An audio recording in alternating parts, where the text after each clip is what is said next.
Ada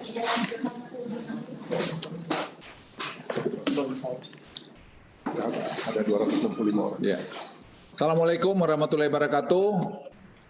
Assalamualaikum warahmatullahi wabarakatuh. Nah, yang saya hormati Bapak Menteri Pariwisata, Ekonomi Kreatif, Bapak-Bapak Gubernur se-Indonesia, para Bupati, dan Wali Kota, para Kepala Dinas Pariwisata, Bapak Ibu hadirin yang saya hormati.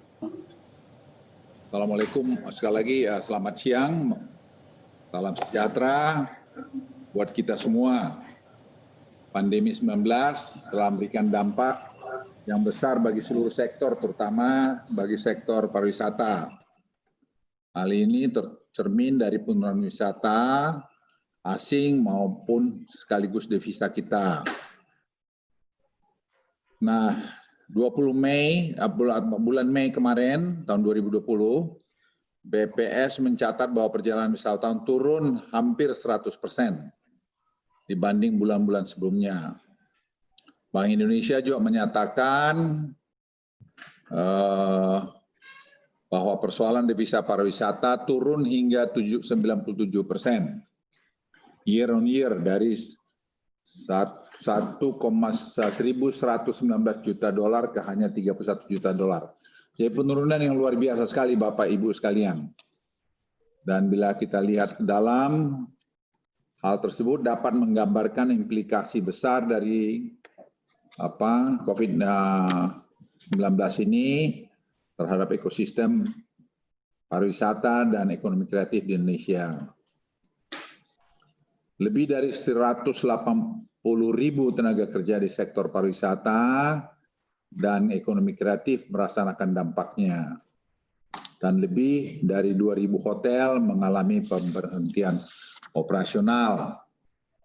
Hal ini menyebabkan penurunan permintaan terhadap bahan baku produksi minyak, produksi misalnya telur dan air susu. Dan ini semua saya kira berdampak sangat banyak, sangat luas. Nah, oleh karena itu, mari kita sama-sama untuk memulai di Q3 ini mencoba melakukan turis domestik. Kita coba naikkan secara bertahap, angka itu sampai ke 70%. Nah, Indonesia itu memiliki potensi wisatawan domestik yang sangat besar dengan 300 juta perjalanan setiap tahun. Saat ini 55% PDB sektor pariwisata Indonesia itu berasal dari wisatawan domestik. Nah, disinilah juga peranan UMKM menjadi penting. Jadi kita juga mesti dorong UMKM program ini jalan dengan baik. Bapak Ibu yang saya hormati, terdapat tren perubahan paradigma perjalanan wisata dari wisata massal ke wisata yang lebih berkualitas. Oleh karena itu, saya titip daerah-daerah yang akan dikunjungi itu supaya betul-betul comply terhadap protokol kesehatan. Ini sangat penting sekali. Nah, tren juga menunjukkan bahwa wisatawan domestik akan melakukan kunjungan ke kota penyangga yang memiliki alam yang indah dan bersih. Jakarta dan Sentul dan Puncak, Surabaya dengan daerah sekitar Banyuwangi dan Bromo. Banyuwangi ini akan menjadi tempat kunjungan banyak, Pak Bupati. Begitu juga Bromo. Presiden Joko Widodo memberikan arahan agar wisatawan pariwisata Indonesia berfokus pada capaian kualitas seperti lama tinggal dan pengeluaran wisatawan dan upaya merawat lingkungan hidup. Nah, untuk mewujudkan pariwisata yang berkualitas, Indonesia memiliki berbagai daya tarik yang berpotensi untuk dijadikan destinasi quality tourism seperti geopark, taman nasional, dan wisata bahari. Nah, sejumlah langkah telah dilakukan pemerintah untuk memulai pembangunan destinasi berkualitas. Misalnya 3,8 triliun rupiah diperuntukkan bagi sektor pariwisata dan ekonomi kreatif.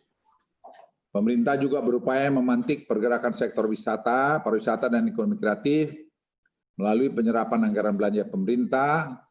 Hal ini direalisasikan dalam dua bentuk. Yang pertama, melalui belanja produk barang dan jasa KL untuk UMKM senilai 321 triliun rupiah. Melalui LKPP hingga akhir tahun. Nah, ini saya mohon kita semua kerjasama dan LKPP juga agar dorong jangan mempersulit tadi masuk di dalam katalognya. Kedua, melalui Gerakan Nasional Bangga Buatan Indonesia untuk mendorong UMKM dapat menggunakan platform digital. Data menunjukkan bahwa penjualan di platform digital meningkat hingga 8 kali dan bahkan akan meningkat menjadi 16 kali lipat hingga akhir tahun ini. Tapi saya ingatkan, tadi Presiden telepon saya pagi-pagi mengingatkan juga, jangan sampai barang yang dijual di situ adalah barang yang diimpor, karena ada data 20% peningkatan impor barang-barang konsumtif. Ketiga, melalui aktivitas dan kegiatan pemerintah pusat di daerah, setiap kegiatan pemerintah pusat di daerah mempunyai dampak terhadap perekonomian daerah, termasuk penciptaan lapangan kerja.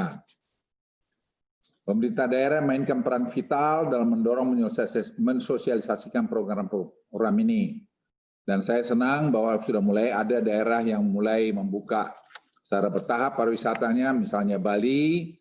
Tadi dari Pak Gubernur Koster mengingatkan saya, nanti tanggal 30 sore mereka akan mulai membuka Nusa Dua dan Bali untuk turis domestik.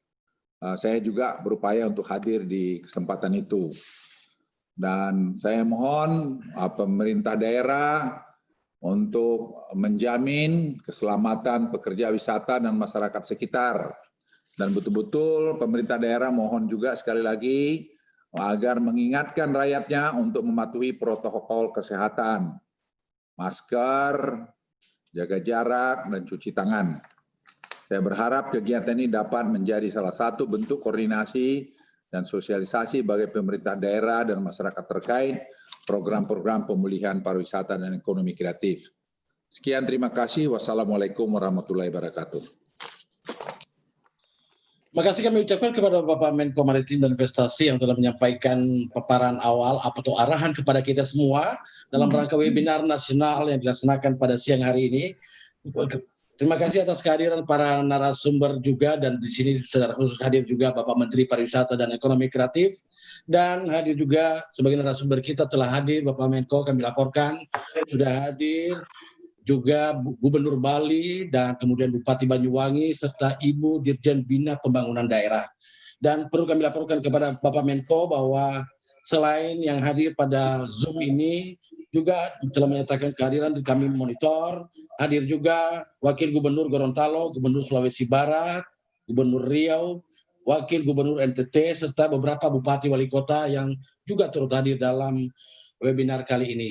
Dan kami informasikan juga bahwa webinar ini selain dilakukan melalui Zoom Webinar Application, juga disiarkan secara live streaming melalui YouTube Kemenko Bidang Kemaritiman dan Investasi RI. Selanjutnya Bapak Menko, kami laporkan bahwa kita akan menyelesaikan nanti webinar ini sampai pada pukul 15, tapi kami tentu sangat menghormati bila mana Bapak Menko ada kepentingan lain nantinya. Selanjutnya kami silakan kami hadirkan bersama moderator cantik kita pada hari ini juga Mbak Yohana Margareta, News Anchor Metro TV yang hadir bersama kita. Silakan Mbak Yohana, lanjutkan. Baik, selamat siang. Terima kasih Bapak Kosmas untuk kesempatannya. Perkenalkan saya Yohana Margareta. Selamat siang. Sebelumnya saya ucapkan kepada Bapak Menko Bidang Kemaritiman dan Investasi Bapak Luhut yang sudah tadi menyampaikan opening speech-nya, dan juga pada Bapak Wisnu Tama, Menteri Pariwisata dan Ekonomi Kreatif, seluruh gubernur, wali kota, bupati yang hadir dan bergabung dalam webinar kali ini, dan Bapak Ibu undangan yang sudah bergabung bersama kami kali ini. Nah, tadi kita sudah mendengarkan bersama opening speech dari Bapak Luhut Binsar Panjaitan, dan saatnya langsung saja untuk mempersingkat waktu sebelum nanti kita membicarakan banyak sekali hal-hal yang tentu saja menarik, karena saat ini kita benar-benar ingin kembali membangkitkan ekonomi khususnya dari sektor pariwisata dan juga ekonomi kreatif. Kita akan langsung mendengarkan dulu keynote speech langsung dari Menteri Pariwisata dan Ekonomi Kreatif Bapak Wisnu Tama. Dipersilakan Bapak.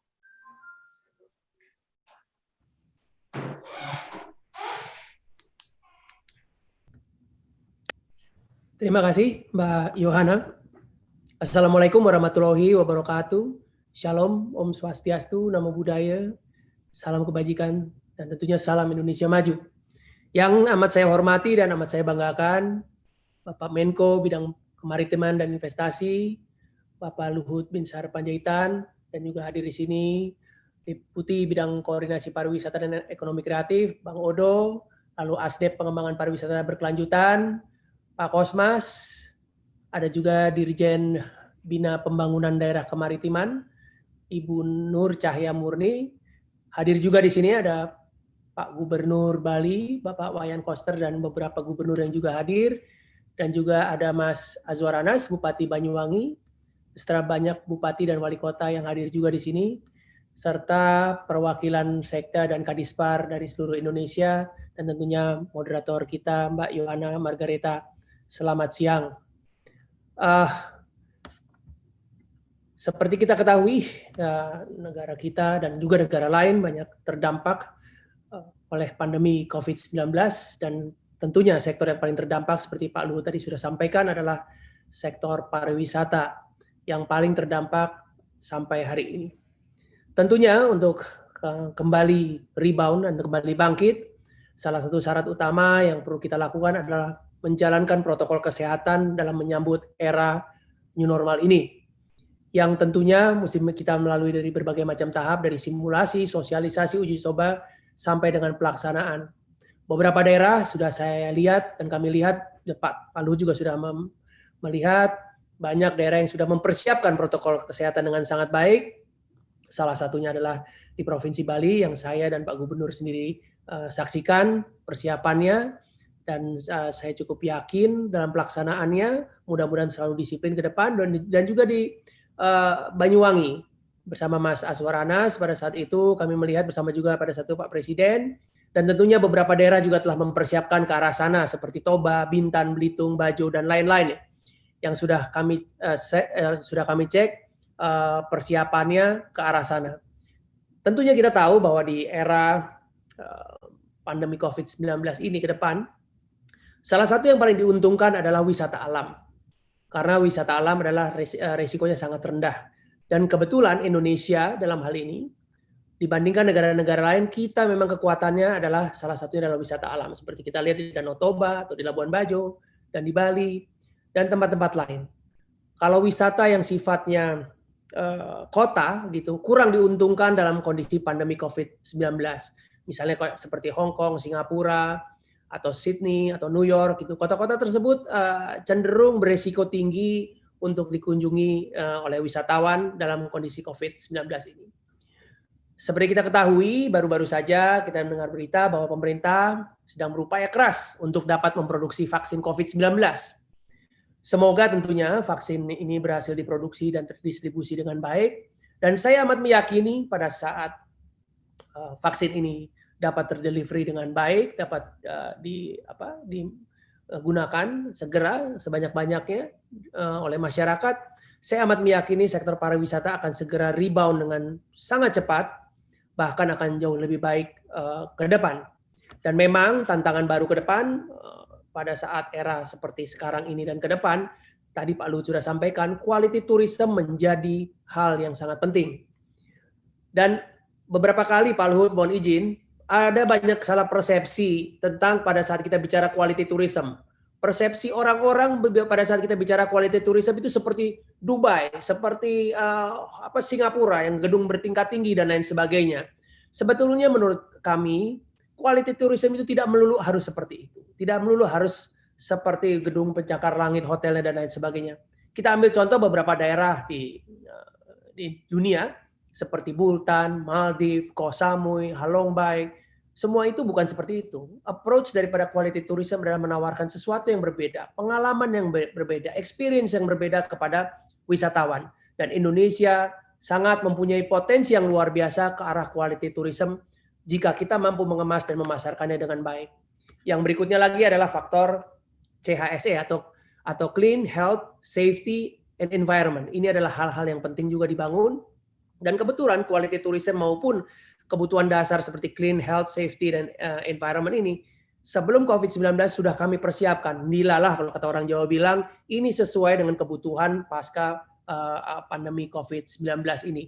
Dan memang rasa yakin wisatawan terhadap CHSE ini atau Clean, Health, Safety, and Environment ini adalah hal yang sangat strategis dan membuat confidence para wisatawan untuk menuju ke suatu destinasi.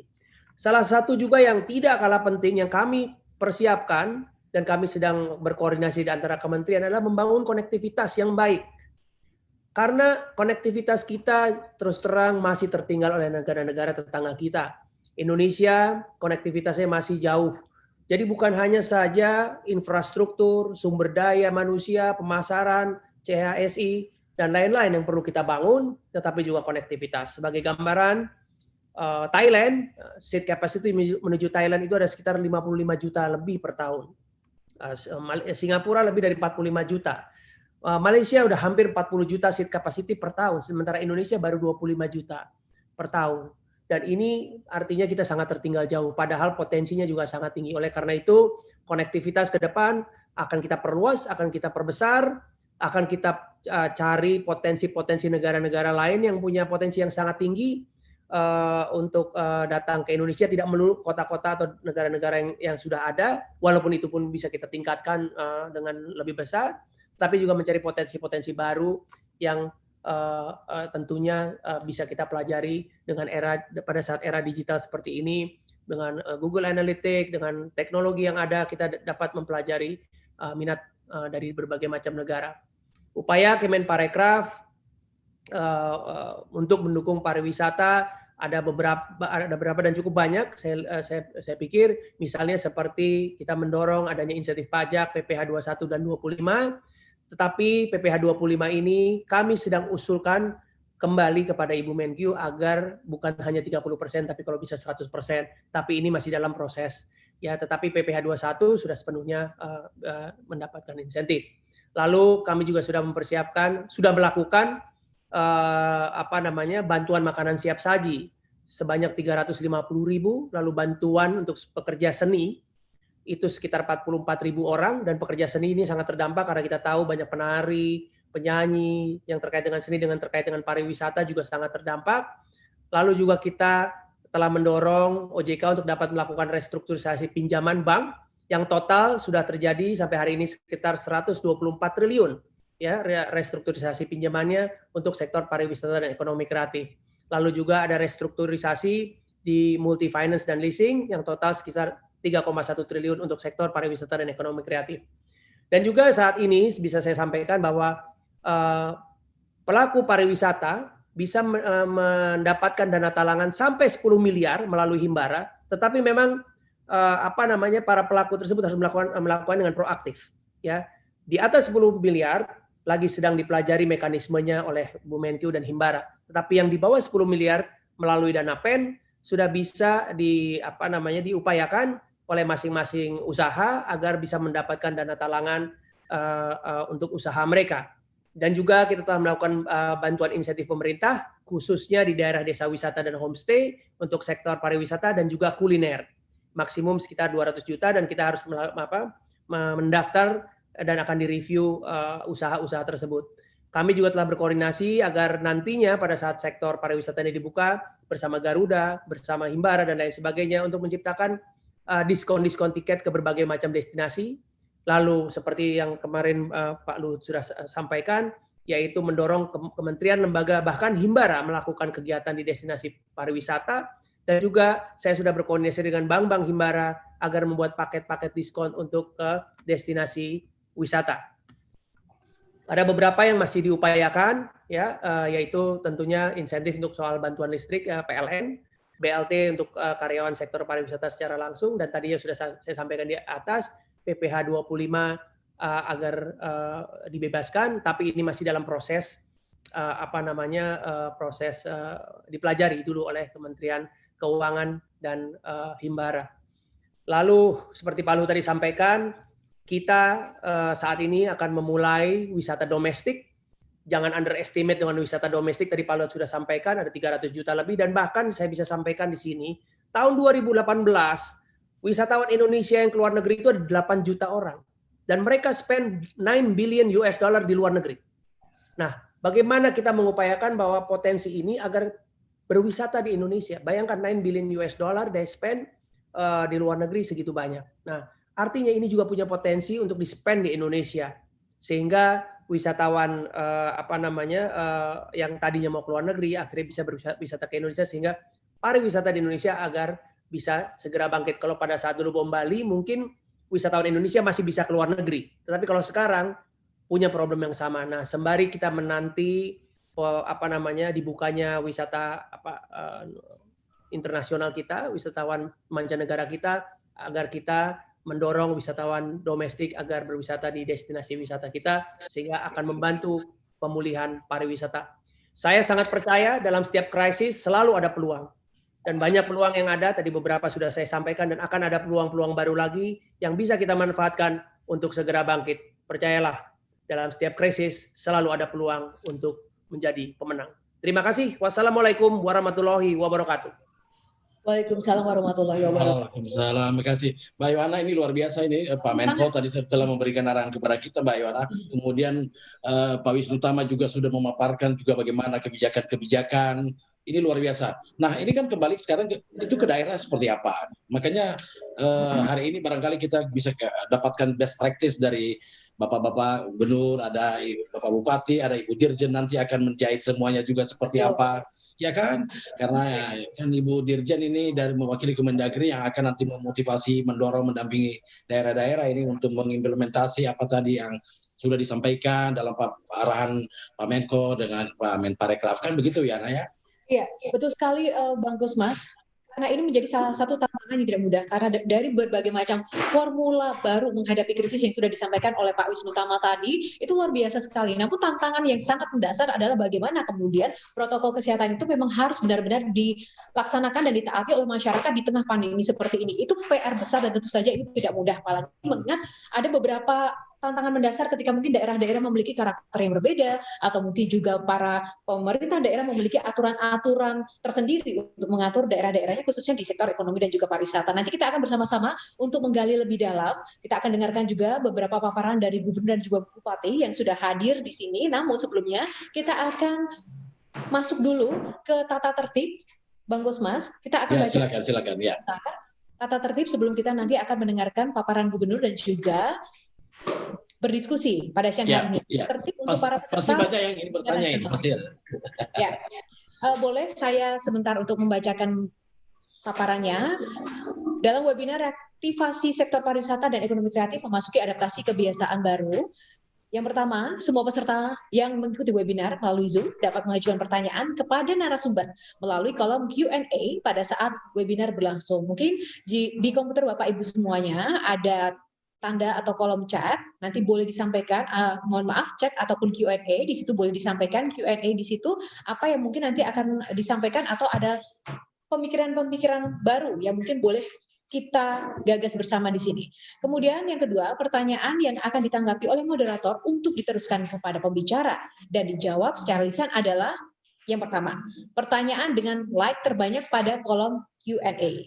Yang kedua, pertanyaan lain yang dianggap penting oleh moderator. Jadi kami sampaikan di sini nanti Pak Kosmas dan juga saya akan memonitor lebih jauh lagi dibantu teman-teman. Nanti like terbanyak siapa dan juga pertanyaan yang penting seperti apa tanpa mengurangi rasa hormat kami untuk partisipasi seluruh peserta yang tentu saja kami yakin banyak sekali hal yang ingin disampaikan di sini, tapi berhubung mungkin menyikat waktu dan juga kesempatan yang terbatas, kami akan memilih yang mungkin benar-benar bisa mewakili semuanya. Yang ketiga adalah pembicara dapat langsung menjawab pertanyaan melalui teks dalam fitur Q&A. Nanti selebihnya kami akan atur dan juga Pak Kosma juga akan membantu untuk menjaga alur seperti apa agar semua aspirasi seluruh peserta dalam webinar ini dapat terpenuhi. Begitu ya, Bung Kosmas?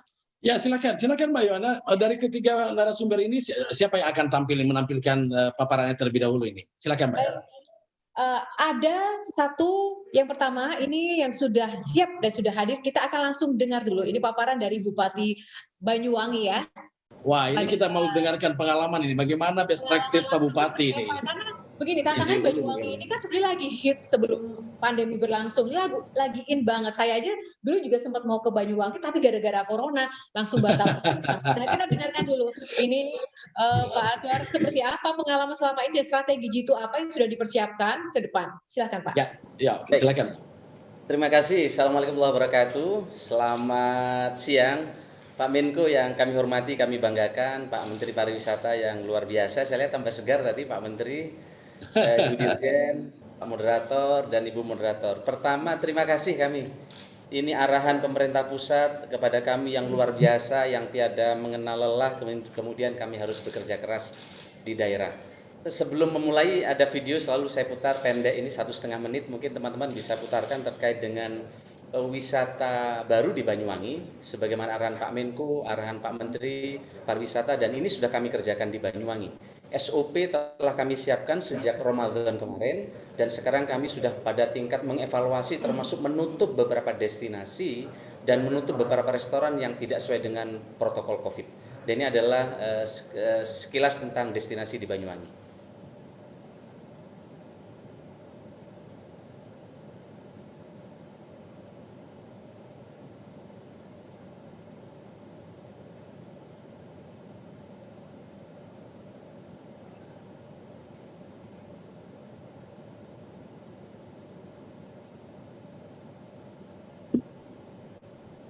Audionya belum keluar, Pak Bupati.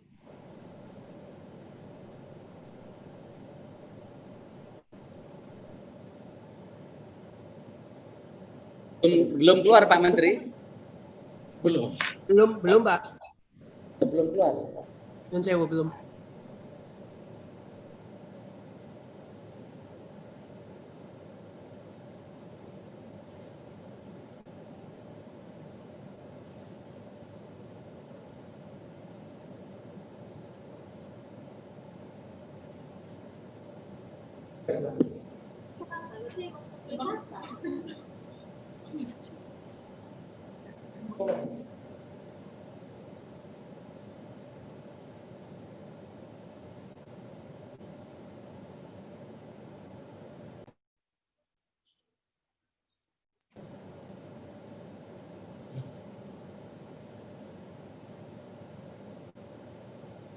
Ya. Silakan Pak Bupati. Oke, tadi bisa didengar audionya Pak? Ya, audionya tadi ada gangguan. Silakan saja Pak Bupati. Tapi kita udah clear keseluruhan Pak. Silakan Pak. Baik, terima kasih. Pertama, sebelum kami lanjutkan, kami ingin laporkan kepada Pak Menteri dan Pak Menko, kami laporkan bagaimana penanganan COVID di Banyuwangi. Alhamdulillah yang suspek 24, sekarang ini yang positif 46, tapi yang sembuh sudah 38. 38 sembuh, 2 meninggal, sehingga kami sekarang melakukan perawatan ke 6 orang yang positif corona. Mudah-mudahan ke depan tidak bertambah. Kami langsung tracking Pak Menteri. Begitu ada gejala di pantai 2.500 rapid test kami turunkan di tempat itu, dan kami belanja lagi 30.000 rapid test untuk memastikan supaya tidak ada penyebaran terkait dengan COVID. Alhamdulillah dengan sistem yang terintegrasi sekarang yang sembuh sudah 38, kita lakukan penanganan kepada mereka yang positif. Mudah-mudahan ke depan tidak berkembang. Yang berikutnya Bapak sekalian kami hormati, dulu kami sempat melaporkan bahwa kami sudah membuat SOP, kami telah mengeluarkan Pergub, dan kami telah membuat aturan-aturan before and after terkait dengan COVID-19 ini. Ini adalah rangkaian yang sering kami sampaikan dulu. Kami tekankan terus kepada perhotelan, kepada restoran. Kalau dulu yang dijual adalah services, kemudian yang dijual adalah harga terbaik. Sekarang sebagaimana arahan Pak Menko, arahan Pak Menteri, kami tekankan nomor 1 adalah kesehatan. Dan ini terus kami lakukan. Begitu juga kami telah mengatur kuota bagi orang yang akan datang, dan kami juga telah mengatur libur bagi destinasi dan juga restoran. Sudah disepakati hari tertentu mereka akan libur untuk melakukan konsolidasi dan upaya-upaya peningkatan kebersihan baik untuk restoran maupun juga untuk yang lain. Nah, dalam perjalanannya Pak Menteri, Pak Menko ada banyak yang melanggar, maka langsung kami tutup. Mungkin teman-teman bisa ditampilkan bagaimana kami mendorong upaya penegakan ini, Pak Menteri, Pak Menko. Tentu kalau mengandalkan Satpol PP terbatas. 5 tahun ini untuk mengerek percepatan pariwisata di Banyuwangi, kami telah mengambil keputusan semua dinas adalah dinas pariwisata. Nah, dalam rangka menghadapi COVID, kami telah ambil keputusan di dalam rapat kerja di Pemda, semua dinas adalah dinas kesehatan. Mulai bupati sampai RT RW untuk terlibat. Begitu juga semua dinas adalah dinas Satpol PP, sehingga di dalam penutupan mereka yang melanggar tidak hanya mengandalkan Satpol PP, semua bisa terlibat untuk melakukan penegakan aturan ini. Hasilnya kurang lebih 25 warung dan tempat dan toko modern kami tutup, dan kemudian mereka yang telah melakukan pelanggaran kita berikan peringatan kembali. Kita punya peraturan bupati sampai penutupan secara permanen bagi restoran atau destinasi yang melanggar. Kita sekarang terus melakukan simulasi untuk pentas seni di beberapa tempat. Mungkin teman-teman bisa tampilkan sejak malam minggu kemarin kita sudah melakukan simulasi beberapa destinasi untuk penampilan di sektor budaya. Dan ternyata tidak mudah, Pak Menteri, Pak Menko, waktu masuk pakai masker tapi begitu acara maskernya dicopot. Nah, ini langsung kami beri peringatan lagi, besok ini tidak bisa dikerjakan destinasi yang melakukan pelanggaran ini. Simulasi ini terus kami kerjakan, melakukan upaya untuk menegakkan disiplin ini ternyata betul-betul tidak mudah. Oleh karena itu maka Pak Menko, ini simulasi kami terus kami kerjakan, maka kemarin lusa kami libatkan Kepala Desa dan BPD. Maka Pak Menteri, Pak Menko, kami sadar bahwa mengandalkan ASN saja tidak cukup. Maka perangkat terkecil di bawah kami kumpulkan, sekaligus kami tidak jadi, sekaligus kami memberikan insentif dalam upaya agar pekerjaan Kepala Desa dan BPD maksimal di penanganan COVID dan disiplin ini. Maka ADD yang mestinya dipotong 10%, 14,5 miliar kami berikan kepada desa sehingga semua terlibat. Nah, ini kemarin kami kumpulkan Kepala Desa dan BPD dengan target harapan penegakan protokol COVID dan penindakan bagi restoran atau warung-warung yang melanggar ke depan bisa dilakukan. Sertifikasi untuk tour guide terus kami kerjakan, Pak Menteri, Pak Menko, sekaligus ini untuk mendorong agar referensi mereka bertambah. Ini yang terus kami kerjakan, sertifikasi kepada tour guide di setiap destinasi, sehingga harapan kami ke depan mereka punya pemahaman bukan hanya terhadap destinasi, tapi protokol COVID-nya bisa jalan. Begitu juga integrasi terhadap smart kampung, ini terus kami tingkatkan. Bapak Ibu sekarang kalau akan ke Banyuwangi cukup mengakses Banyuwangi Tourism, Bapak bisa pilih sejak sebelum berangkat, termasuk akan memilih destinasi apa saja, kemudian akan memilih hotel apa saja, nanti teman-teman bisa pilih dengan aplikasi yang ada ini. Ibu dan Pak sekalian saya hormati, ini adalah beberapa hal yang terus kami kerjakan, termasuk beberapa destinasi yang terus kami siapkan untuk khususnya yang outdoor tourism. Misalnya Taman Nasional Alas Purwo, Ijen, dan seterusnya. Ijen telah resmi dibuka, kami kolaborasi dengan provinsi, kami juga kolaborasi dengan BNPB, provinsi, teman-teman TNI Polri terus berkolaborasi untuk memastikan bahwa destinasi-destinasi ini siap sesuai dengan protokol COVID. Sementara mungkin ini laporan kami, Bapak Ibu sekalian yang kami hormati. Kami terima kasih. Yang terakhir kami ingin laporkan okupansi hotel di Banyuwangi. Jika weekday sekarang okupansinya sudah 40%, tetapi jika weekend ini sudah 70%. Ada yang semula hanya semalam datang ke Banyuwangi, tapi begitu protokol COVID kami jalan, mereka extend. Bahkan mereka bekerja dari hotel-hotel dan resort kami, bahkan homestay-homestay yang ada di Banyuwangi. Tentu ini dampak Pak Menteri dari kunjungan Bapak Presiden juga luar biasa, tetapi pada saat yang sama protokol COVID kami tetap harus kami jalankan secara ketat supaya kepercayaan publik tetap tumbuh di Banyuwangi. Kami terima kasih kepada Pak Menko, surat Pak Menko sudah menyebar, di mana mulai bulan ini akan ada perjalanan dinas dibuka KL dan lembaga. Dan salah satu yang direkomendasi Pak Menko adalah Banyuwangi. Sebenarnya Pak Menko cukup bikin surat sini seperti ini kami udah senang, tidak perlu uang. Tapi kalau ada uang lebih bagus, kira-kira gitu. Terima kasih Pak Menteri dan Pak Menko. Dan sekarang reservasi ke kami banyak, terutama yang kanan kiri dari Kabupaten Banyuwangi. Terima kasih Pak Menko, terima kasih Pak Menpar.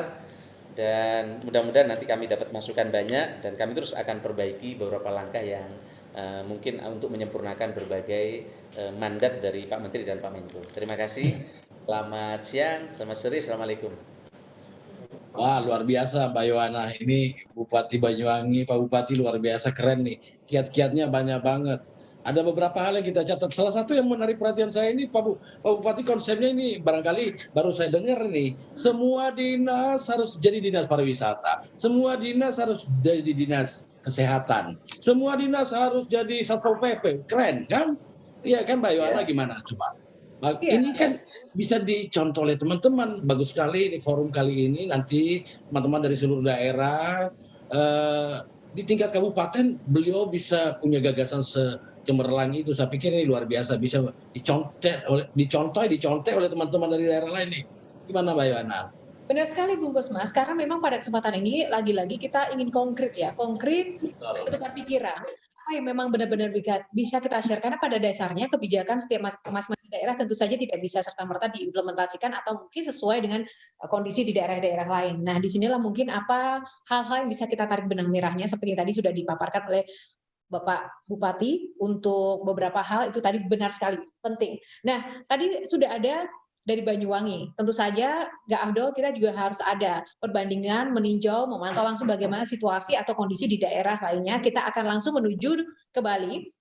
Kita akan langsung persilakan kepada Pak Wayan Koster, Gubernur Bali, untuk mengupdate situasi Bali terkini itu seperti apa, Pak? Karena tidak dipungkiri, Bali menjadi salah satu sorotan juga selama pandemi berlangsung. Nah, sekarang terupdate terkini dari Bali sendiri seperti apa? Silakan, Pak Wayan.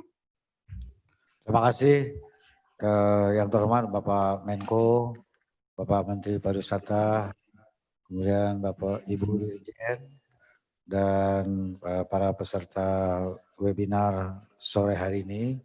Terima kasih atas prakarsa dilaksanakannya acara hari ini, di mana kami di Provinsi Bali saat ini sedang melakukan satu proses tahapan dimulainya aktivitas kepariwisataan.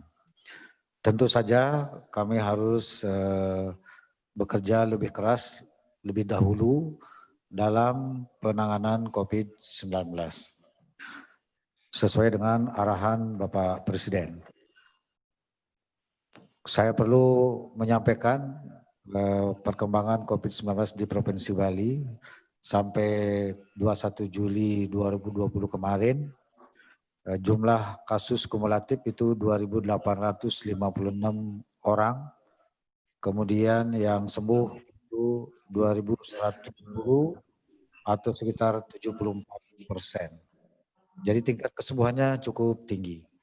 Kemudian yang masih dirawat itu 700 orang atau sekitar 25%. Dan dari 700 yang dirawat ini sebenarnya positif ini adalah 400 lebih itu adalah orang tanpa gejala, orang yang sehat.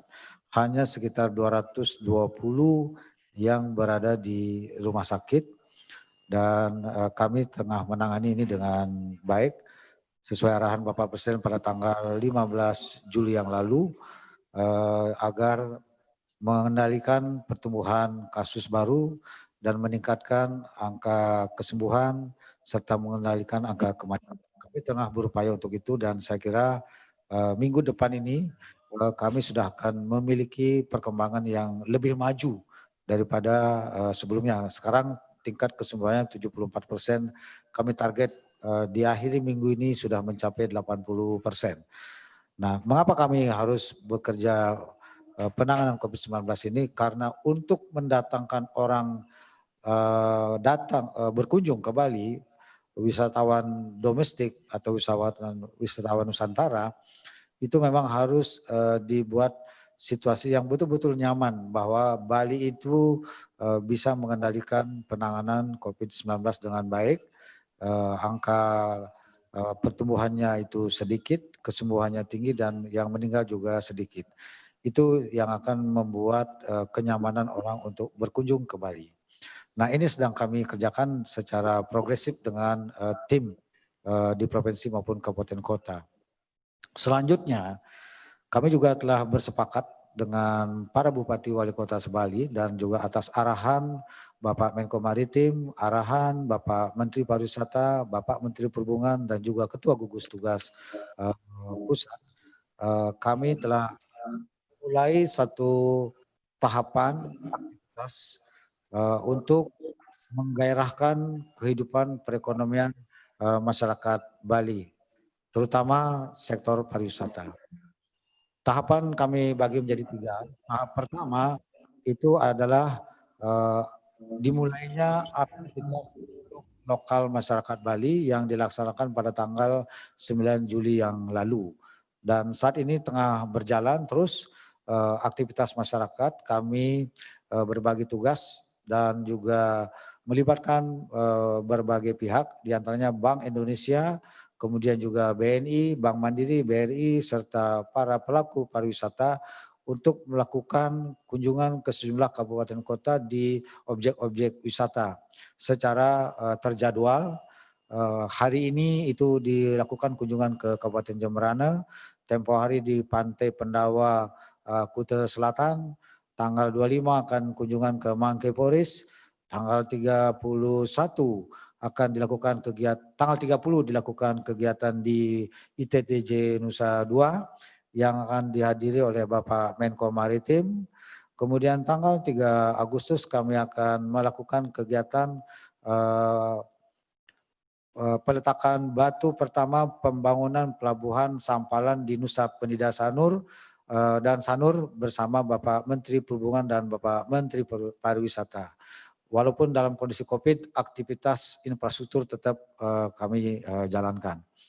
Kemudian tahap kedua akan dilakukan pada tanggal 31 Juli yang akan datang, dimulai dengan pembukaan dimulainya sektor pariwisata khusus untuk wisatawan Nusantara.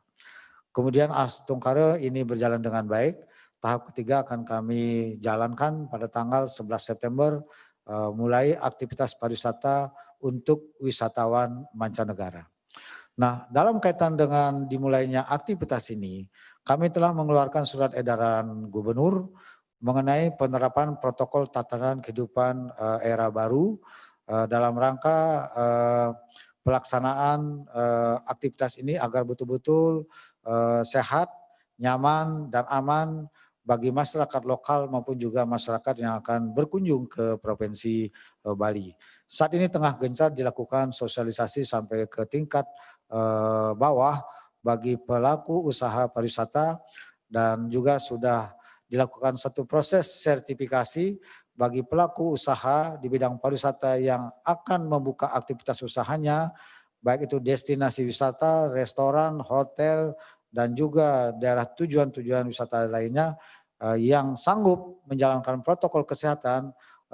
Ketika ini akan dimulai, dia diberikan sertifikat. Saat ini sudah dikeluarkan sertifikat baik untuk tingkat provinsi maupun tingkat kabupaten kota, hotel-hotel, restoran maupun juga objek wisata yang siap dan sanggup menjalankan protokol tatanan kehidupan era baru untuk memulai aktivitas pariwisata.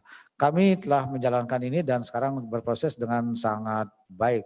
Tujuannya adalah agar nanti begitu aktivitas pariwisata dimulai, kami menginginkan itu tidak ada kata mundur. Kami ingin agar maju terus, betul-betul dijalankan karena memang satu kesiapan yang matang, yang mendapat dukungan dari semua pihak dan semua dengan komitmen tinggi dengan tanggung jawab yang baik dari semua pelaku usaha pariwisata ini serta masyarakat Bali secara keseluruhan. Dan kami ingin menyajikan agar Bali ini betul-betul menjadi destinasi wisata yang nyaman, aman bagi para wisatawan. Dan untuk itu kami saat ini tengah menyiapkan dengan semua pihak yang akan menjadi pelaku di dalam penyelenggaraan kepariwisataan ini.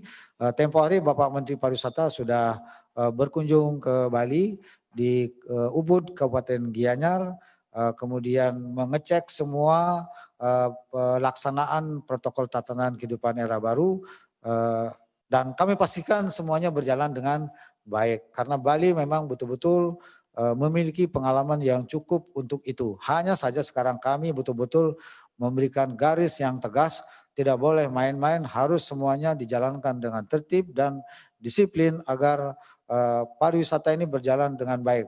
Karena sesuai dengan arahan Bapak Menko dan juga Bapak Menteri Pariwisata bahwa pariwisata itu adalah bisnis kepercayaan. Kalau sampai terjadi sesuatu yang tidak nyaman, tidak aman, itu akan merontokkan citra pariwisata itu sendiri.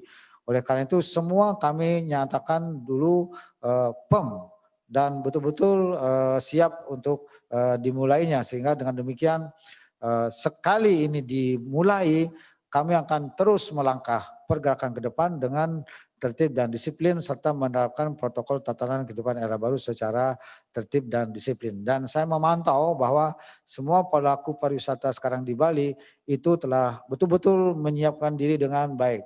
Dan sekaligus saya melaporkan kepada Bapak Menko dan Bapak Menteri Pariwisata, apa yang kita hadapi sekarang ini dengan COVID-19, sebenarnya kami juga ingin memberikan pengalaman, memberikan pemahaman kepada para pelaku pariwisata, pelaku usaha pariwisata, agar betul-betul bertanggung jawab menjalankan usahanya dengan baik, disiplin dan penuh ketertiban, tidak boleh teledor, tidak boleh lagi sembarangan, karena ini semua akan berdampak secara keseluruhan. Dan sesungguhnya Bali telah mengalami beberapa pengalaman, yaitu pertama adalah kasus perang Irak, kemudian perang Teluk, bom Bali 1, kasus SARS, bom Bali 2, kasus MERS, meletusnya Gunung Agung, dan saat ini COVID-19. Dan di antara kejadian itu pernah memberikan dampak negatif terhadap pariwisata. Tapi dampak negatif yang paling besar dan paling lama adalah akibat daripada munculnya pandemi COVID-19 saat ini yang sekarang sudah berjalan 4 bulan lebih. Inilah yang telah mengganggu kepariwisatan di Provinsi Bali, dan saya perlu menyampaikan bahwa wisatawan mancanegara yang datang tahun 2019 yang lalu yang ke Bali, wisatawan mancanegara mencapai 6,3 juta orang. Itu sekitar 39% dari total wisatawan mancanegara yang datang ke Indonesia. Kemudian wisatawan Nusantara yang datang ke Bali itu sebenarnya jauh lebih banyak, yaitu 9,8 juta. Kalau dihitung kontribusi devisa wisatawan mancanegara ke Bali terhadap nasional itu 41% atau sekitar 116 triliun. Dan pekerja pariwisata di Provinsi Bali dengan UMKM-nya serta koperasinya itu mencapai 1,1 juta orang, dan kontribusi terhadap PDRB Provinsi Bali itu adalah mencapai 53%. Dan karena sekarang pariwisatanya stuck, maka otomatis ini betul-betul telah berdampak buruk terhadap aktivitas perekonomian di Bali, terutama koperasi usaha kecil dan menengah. Tetapi saya ingin memberikan catatan bahwa pariwisata ini adalah dunia yang sangat sensitif. Cepat terganggu, cepat juga pulihnya. Terganggu ketika ada masalah keamanan, ada erupsi Gunung Agung atau bencana yang lain, tapi begitu bencananya normal, tidak ada lagi, orang datang lagi, cepat sekali kembali orang berkunjung. Begitu juga sekarang ini, ketika terjadi pandemi COVID-19, saya yakin begitu COVID ini bisa ditangani dengan baik, saya kira paling tidak wisatawan Nusantara yang menjadi prioritas kita yang akan datang ke Bali, saya kira itu akan banyak. Dan sekarang ini kami sudah menyiapkan aplikasi secara digital. Orang sebenarnya sudah berkeinginan sekali datang ke Bali. Hanya saja karena kami memang memilih waktu yang tepat untuk dimulai hari baik menurut kalender Bali, itu adalah pada tanggal 31 Juli baru dimulai. Saya kira tanggal 31 Juli dan seterusnya itu wisatawan Nusantara mudah-mudahan juga akan mulai menggeliat, dan itu akan berdampak pada perekonomian masyarakat Bali. Dan sebenarnya kami ingin menyampaikan bahwa untuk berkunjung ke Bali, wisatawan Nusantara sesuai dengan arahan dari gugus tugas dan juga Menteri Perhubungan itu cukup dengan rapid test. Tapi dengan adanya sekarang kebijakan baru tidak perlu rapid test, kami menyerahkan ini kepada kebijakan pemerintah pusat, Menteri Perhubungan, apakah untuk wisatawan Nusantara yang berkunjung ke Bali ini masih memerlukan rapid test atau tidak. Kami pada prinsipnya menunggu kebijakan pemerintah pusat karena sekarang berlaku kebijakan Menteri Kesehatan yang baru dan juga gugus tugas nasional. Nah, untuk wisatawan mancanegara sesuai dengan edaran Menteri Perhubungan itu harus menunjukkan surat keterangan hasil negatif uji swab dan berlakunya adalah 2 minggu. Kami mengikuti kebijakan dari pemerintah pusat.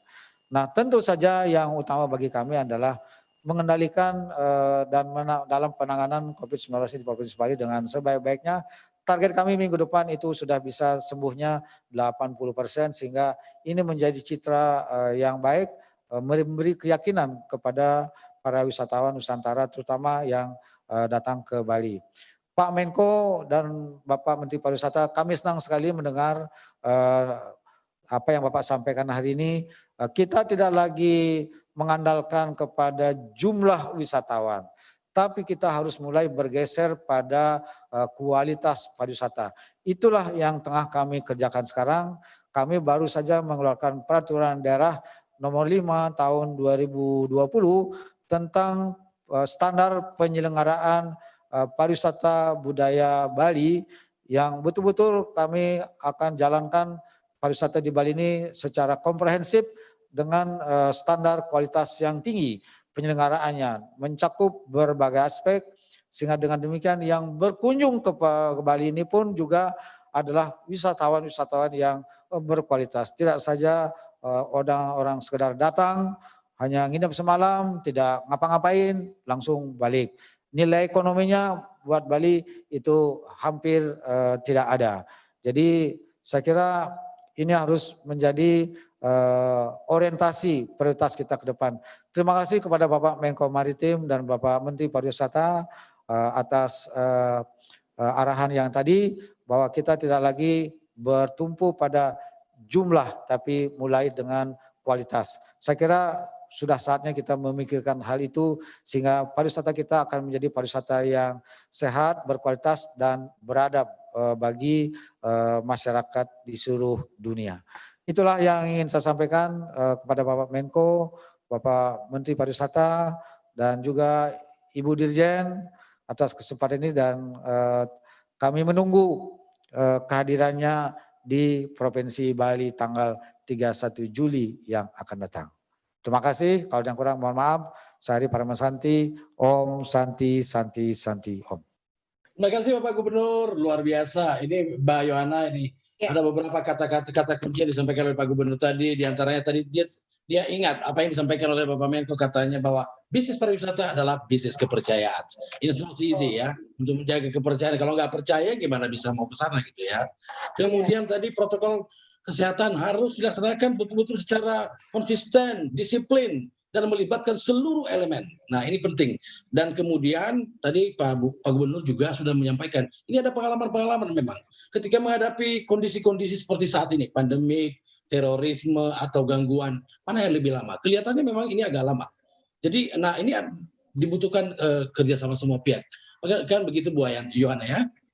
Iya, kerjasama, kekompakan, dan juga tadi membangun kepercayaan tidak mudah, apalagi di era krisis seperti ini. Kita juga bisa memahami bagaimana masyarakat juga pasti juga merasakan apa ya, situasi psikologi yang tidak mudah, suasana kebatinan yang tidak mudah. Tapi ini juga peran penting bagi kepala daerah khususnya, dan tentu saja segenap pihak untuk sama-sama memberikan semangat bahwa kita percaya kita bisa panggil di situ. Oleh karena itu tadi yang memang disampaikan oleh seluruh kepala daerah yang sudah memaparkan, baik dari Banyuwangi dan juga Bali khususnya, ya ini juga PR-nya nggak mudah ya, karena Bali ini menjadi salah satu epicentrum pariwisata kita juga dari dalam dan juga luar negeri. Tentu saja PR-nya besar sekali. Tapi kita yakin dan kita tunggu juga nanti mungkin tanggal 31 Juli, Bang Kosmas, mungkin kita perlu ikut ke sana kali ya. Boleh. Harus ke sana, ke Banyuwangi, ke Bali, harus. Sudah yakin kan? Sudah dijelaskan tadi seperti apa kondisinya? Udah percaya kan? Harus percaya dan optimis, asal disiplin ya Bung Kosmas ya. Baik, tadi sudah ada pemaparan dari Pak Wayan Koster. Selanjutnya kita akan langsung saja. Dulu, Bu Yana, begini, kan Pak Menteri masih ada di sini, Pak Gubernur masih ada di sini, Pak Bupati. Kita sih berharap kalau boleh masih tetap berada di sini ya, karena kita melihat ini sudah pertanyaan dari para peserta ini, termasuk dari para bupati, ada pertanyaan-pertanyaan yang ditujukan kepada Pak Menteri juga, tapi nanti terpaksa ya harus menunggu dulu. Mohon berkenan Pak Menteri masih tetap bersama kita juga ya dengan para narasumber ya. Begitu ya Bu Yana ya. Benar sekali Pak Kosmas, khususnya ini Bapak Wisnu Tama ya. Semoga berkenan untuk masih mendampingi kita di sini. Ini kita bisa lanjut untuk pemaparan selanjutnya, Bang Kosmas. Ya, mungkin di sini sudah ada narasumber kita yang selanjutnya, Ibu Pela, Dirjen Pembangunan Daerah dari Kementerian Dalam Negeri. Ini resep-resepnya kita harus tahu juga ini, seperti apa Kemendagri yang mengkoordinir pemerintah daerah ini membantu upaya-upaya kita untuk dalam rangka reaktivasi ini. Saya pikir Ibu Dirjen nanti akan sampaikan informasi yang bermanfaat untuk teman-teman daerah keseluruhannya. Silakan, saya pikir kita persilakan saja Bu Dirjen. Ya. Terima kasih Pak Kosmas dan Mbak Yohana. Assalamualaikum warahmatullahi wabarakatuh.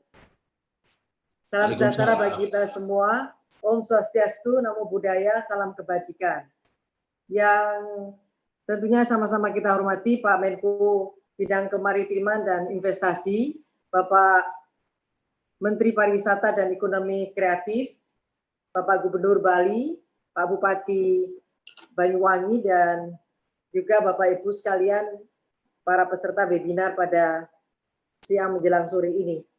Kemendagri melalui Dirjen Bina Bangda diminta untuk menyampaikan materi tentang peran Kementerian Dalam Negeri dalam mendukung Pemda menuju adaptasi kebiasaan baru di sektor pariwisata dan ekonomi kreatif.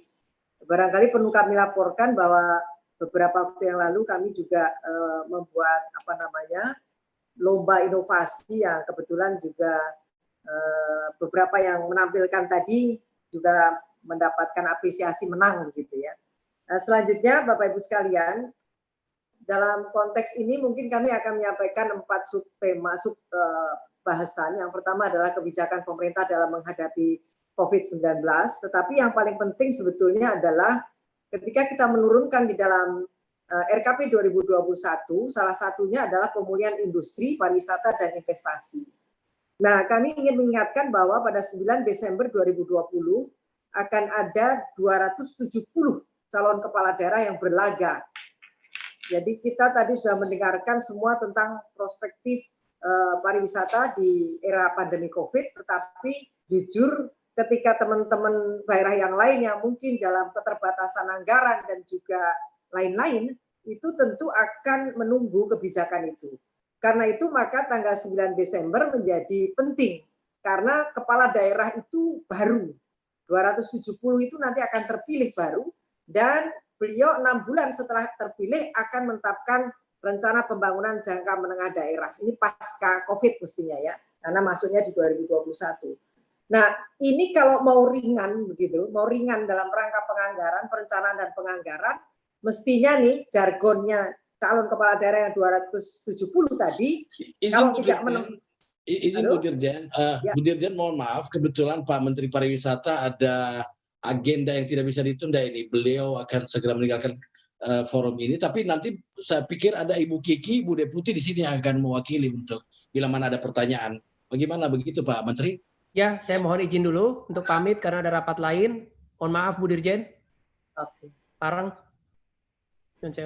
Ibu Kiki akan tinggal di sini ya Pak Menteri? Ya, Bu Kiki ada. Bila mana ada pertanyaan nanti terkait. Ya, silakan Bang Kosmas. Terima kasih banyak Mbak Yohana. Terima kasih semua. Mohon izin, mohon pamit. Assalamualaikum warahmatullahi wabarakatuh. Terima kasih Mas Menteri. Silakan Ibu Dirjen dilakukan. Ya, intinya tadi izin mengulangi lagi bahwa ketika kita menempatkan pariwisata ini menjadi sesuatu yang penting, mestinya gitu ya, 270 calon kepala daerah yang tidak memasukkan di dalam visi dan misi 5 tahun ke depan, ya jangan dipilih gitu loh maksudnya. Nah ini kan kemudian supaya tidak hanya kita terpaku kepada menangani COVID-19, tetapi juga meningkatkan perekonomian di daerah. Nah kemudian juga Kementerian Dalam Negeri telah menetapkan Permendagri nomor 40 tahun 2020, turunan daripada RPJMD khusus untuk 2021, yang paling bawah. Bahwa sesungguhnya kalau pemerintah daerah akan mengalokasikan anggaran, perencanaan di dalam RKPD itu telah diberikan slot di dalam Permendagri nomor 40 tahun 2020, yaitu terkait dengan arah kebijakan pembangunan daerah, termasuk ada 4, yaitu destinasi pariwisata, pemasaran pariwisata, industri pariwisata, dan juga pelembagaan atau kelembagaan, memperkuat kelembagaan, institutional strengthening misalnya ya. Nah kemudian di dalam hal khusus juga sudah dipatok misalnya RKPD harus sejalan dengan RKP yang tadi salah satunya butir itu adalah memprioritaskan pariwisata.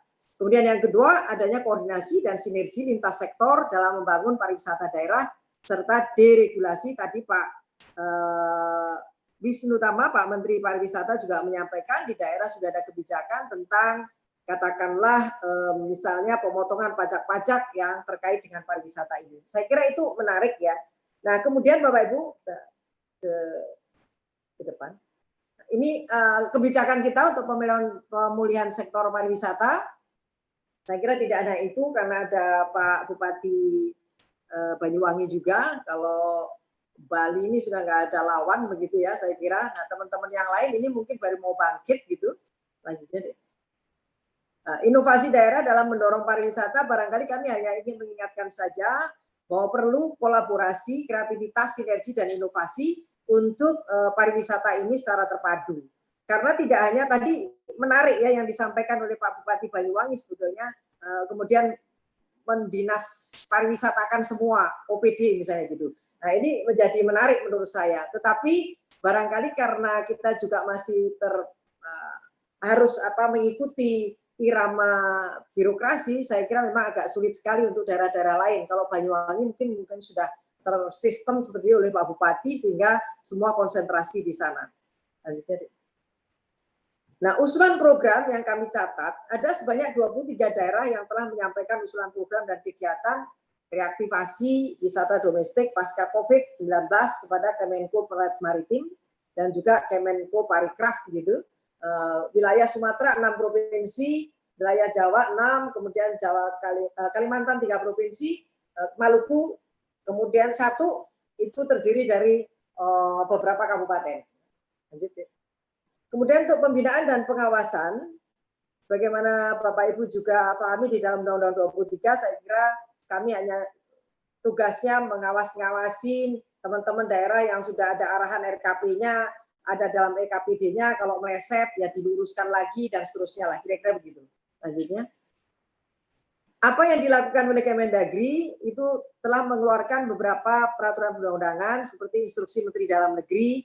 Di dalam Inmendagri nomor 1 tahun 2020 yang lumayan terkenal gitu karena dia memberikan pengaturan ada 3. Yang pertama tidak hanya menangani COVID, tetapi juga penanganan dampak ekonomi, kemudian jaring pengaman sosial.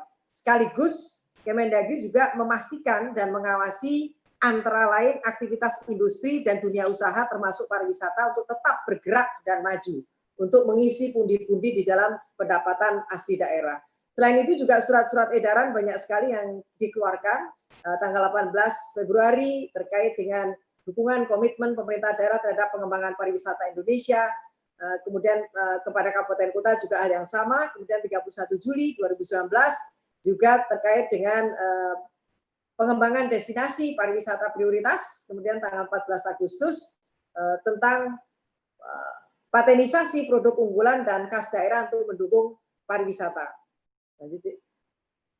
Saran tindaknya adalah ada 2. Yang pertama, Kementerian Dalam Negeri mengapresiasi dan mendukung serta siap untuk mensosialisasikan aplikasi Bersatu Lawan COVID yang diinisiasi oleh gugus tugas, dan terkait dengan hal ini tentu mendorong daerah agar siap mengimplementasikan protokol untuk pariwisata di daerah.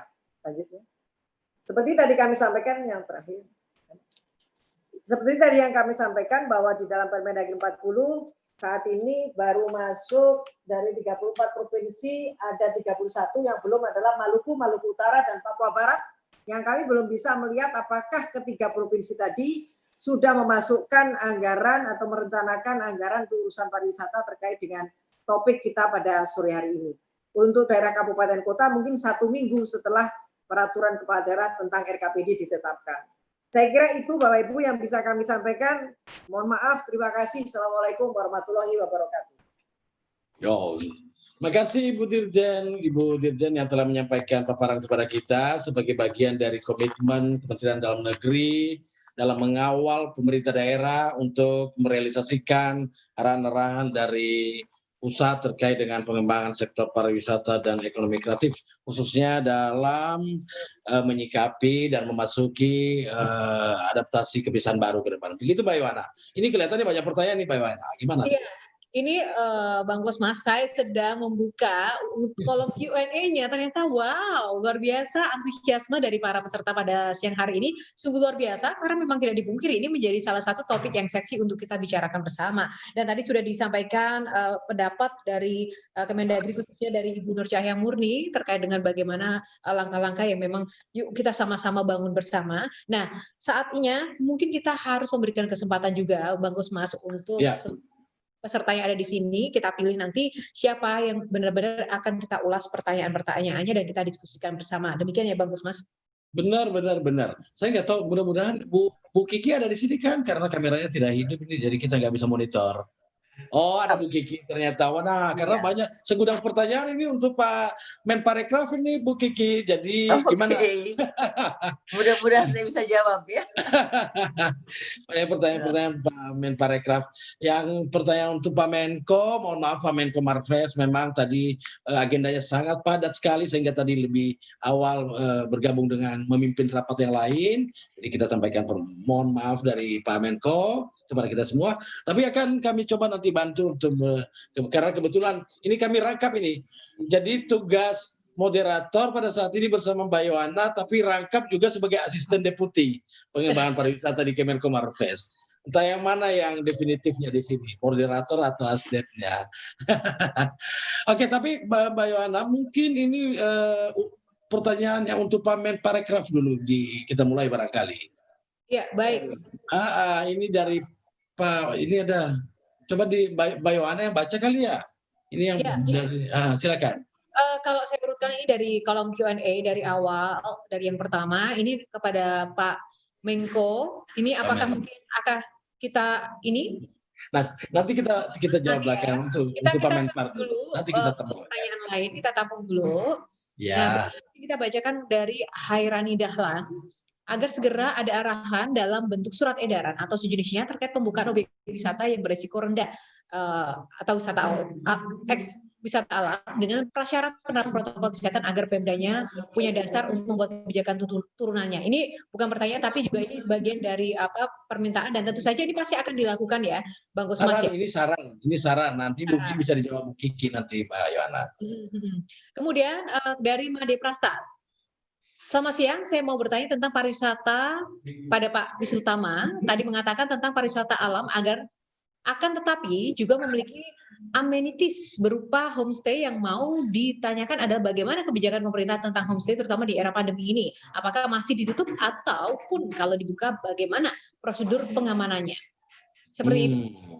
Benar. Perlu dijawab dulu, Bang Kosmas. Ya. Mungkin ini pertanyaannya sudah mencakup banyak hal ya, tapi terutama ini menyangkut masalah destinasi berbasis alam dan termasuk beberapa fasilitas homestay di destinasi ini. Ini nanti bisa dijawab oleh Bu Kiki. Mungkin ada pertanyaan yang lainnya barangkali Mbak Yohana yang terkait dengan pariwisata lagi nih, apalagi pertanyaannya nih.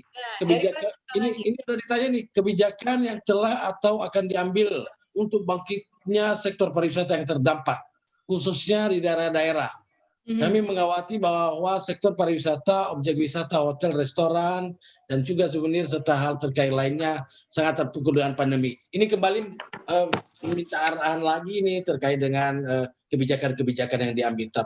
Sebenarnya tadi udah banyak contoh. Pak Bupati Banyuwangi juga udah share kepada kita pengal best practice dari beliau, Pak Gubernur tadi, Ibu Dirjen tadi udah menyampaikan termasuk dukungan dari Kemendagri. Tapi nggak apa-apa, dari pertanyaan ini kita persilakan dulu ke Bu Kiki barangkali ya, Bu Yana ya. Oke, satu lagi boleh tambahan. Tadi secara umum pertanyaan pertama dan kedua mungkin ada benang merahnya. Nah ini mungkin agak sedikit di bidang lain. Ini dari Yohanes. Selamat siang Pak Wisnutama, saya dari media The Rockstars.com, concern di bidang musik. Kami usul untuk destinasi wisata diperhatikan juga untuk konser dunia diperbanyak di Indonesia.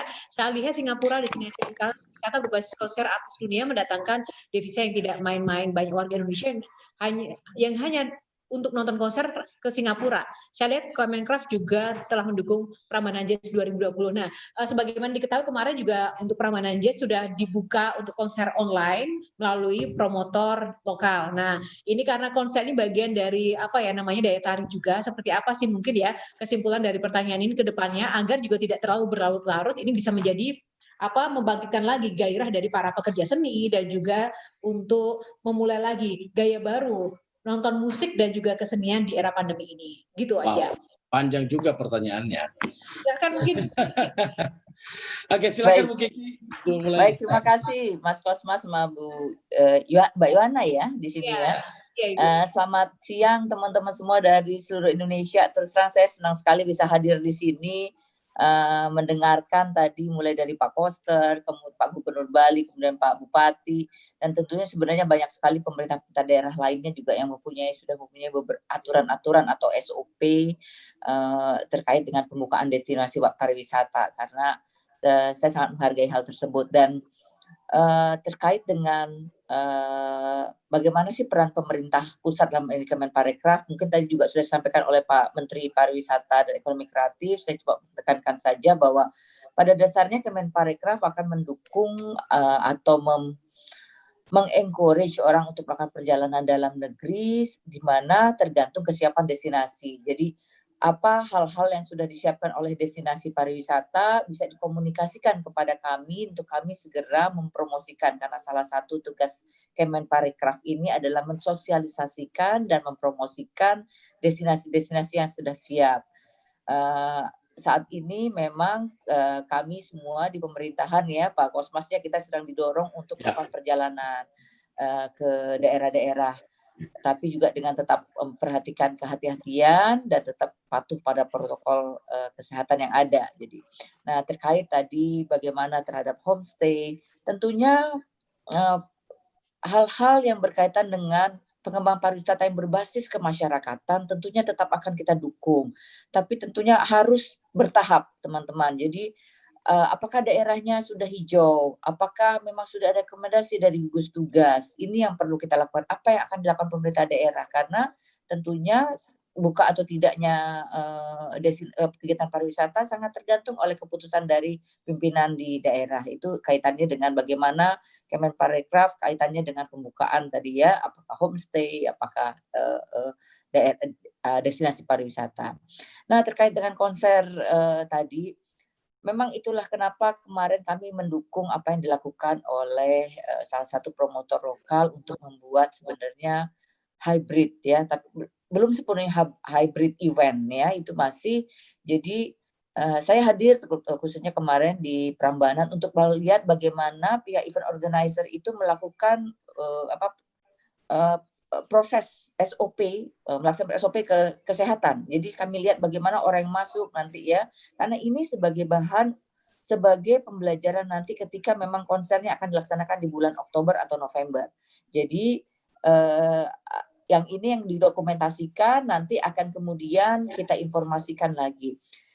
Saat ini sudah hampir selesai, mungkin teman-teman minggu depan ya daerah kita sudah membuat protokol untuk penyelenggaraan konser khususnya yang berbayar ya, konser yang dilakukan konser musik atau event yang dilakukan di suatu ruangan tertutup atau ruangan terbuka tapi bisa